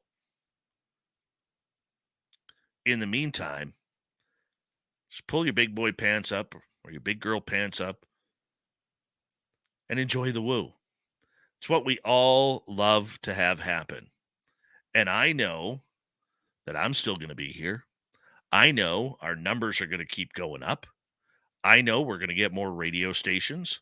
I know that we're going to have one hell of a successful Las Vegas fan party, May 19th through 21st, 2023 at the Golden Nugget. And I know that I look forward to meeting each and every one of you, whether you're in Arizona, whether you're in Mississauga, whether you're in California, Washington, Georgia, New Orleans, or anywhere around the world. Old Davey's going to be there to shake your hand and say, hey, I'm thankful for you guys on tuning us on in. And let's continue to have some fun. Let's continue to have some love. And let's continue to enjoy the experiences we hear from regular people just like you and just like me. Because if we don't have those experiences, we have nothing to talk about, people. We have nothing to talk about. And for those sticks in the mud who just want to be a pain in the ass to many of us out there who work hard to bring these stories and the information to you, find another hobby. All right? Go critique something else. Okay? Go knit a sweater. Not that there's anything wrong with that. Go check out the latest set of paints at the paint store because maybe you need a new color beige. I'm all for it. I'm all for standing up for people like you, people like me. There's no need for ridicule. There's room in this pool for all of us. And we need to really, really take a look at ourselves in the mirror. Some of the researchers, that is, or so-called researchers or historians, and really take a deep look and say, is this worth it? Because the ad hominem attacks don't work. they don't work. It's about pleasing the people who tune in each and every night, because our show, whether it's on terrestrial radio, whether it's on podcasts or one of our many podcast formats like Spotify or iHeartRadio or iTunes or wherever, or whether it's our YouTube channel, which is growing by the day, we're here to make sure that you have quality programming, quality people talking on the show, quality guests, quality information, that maybe, just maybe, we can have some fun and we can all learn all together. There's no need for these angry bloggers who are just putting out political spew for no reason.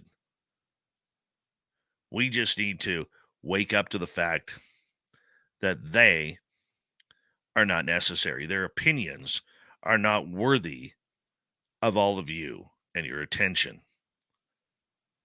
Good people listen to this show, whether they're lawyers, whether they're contractors, plumbers, servers, sports athletes, movie stars, you name it. They all listen, and they all have experiences one way or another. And you know what? That's okay, because we are all part of an exclusive club of the woo. Yeah. We've all had experiences one way or another that we cannot explain. Whether we want to admit it or not, that's really up to you. Otherwise, make sure you don't spill the beige paint on your beige khaki pants and try and ruin the Christmas parties for everybody else out there. It's not fair, it's not right, and it's not necessary. Nobody needs it. Nobody wants it. And you can call me a bully. You can call me a threat. You can call me anything that you want. All right? I'm a big boy. Meet me on the ice. There's your challenge. Meet me on the ice. And we'll see. We'll see how it happens. But until then, allow people to come up with their own thoughts, with their own answers, because you don't have the answers. I don't have the answers, but at least we're doing something about it to help bring those answers forward, one tiny footstep at a time. That is your Dave 101. And if you have an opinion of that, you can write it on down on our YouTube channel. We want to hear it. We want to read it. And if you want to share it, you go right ahead. You can do whatever you want. It's all about joining the Club of the Woo. And I want to say a big thank you tonight to Super Duke from World Bigfoot Radio for coming on in, putting on the big boy pants while he is sick to give us the Crypted report. Our main man, Swamp Dweller, for coming on in and providing us another spooky story for the swamp. And, of course, the legendary Grant Cameron coming in talking about how UFOs are not a threat unless you're in the United States and you need some money for that budget. Controversial? Of course. But it's a topic that we do need to discuss. And Grant did a phenomenal job once again. So thank you so much for tuning us in. We got Mr. Ron Bumblefoot Thaw rocking in the background with Little Brother Is Watching. Bumblefoot is the official music of Spaced Out Radio, rocking us in and out of every single show. Get your horns up for the guitar god himself. Special thanks to everybody listening in at home, at work, in your cars, wherever you may be. Thank you to everyone in our chat rooms tonight on Spreaker, YouTube, LGAP, Facebook, Twitch, StreamYard, the Space Travelers Club, and on Twitter at #SpacedOutRadio.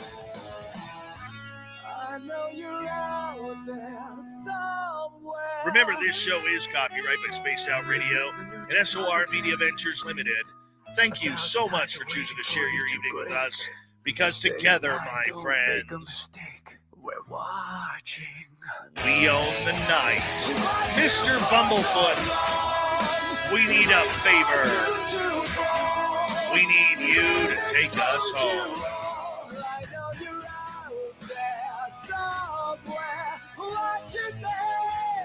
Yes, the Woo train has docked for the night. But soon, my friends, we shall ride again. Your seats are always available. Your tickets never expire. And if you want to bring a friend, guess what? We've got room for them too. Good night.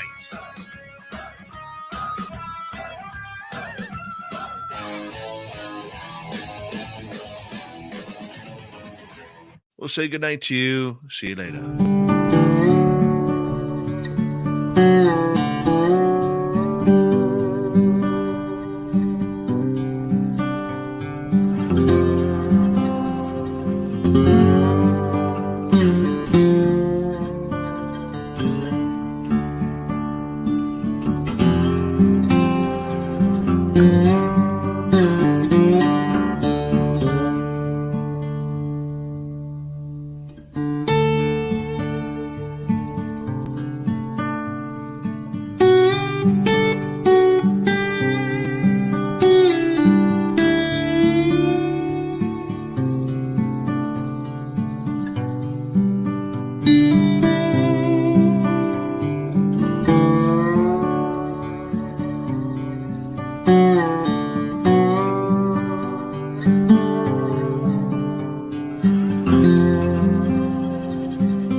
Stay healthy, my friend. You too. You need bail money, give me a call. Always, Dad.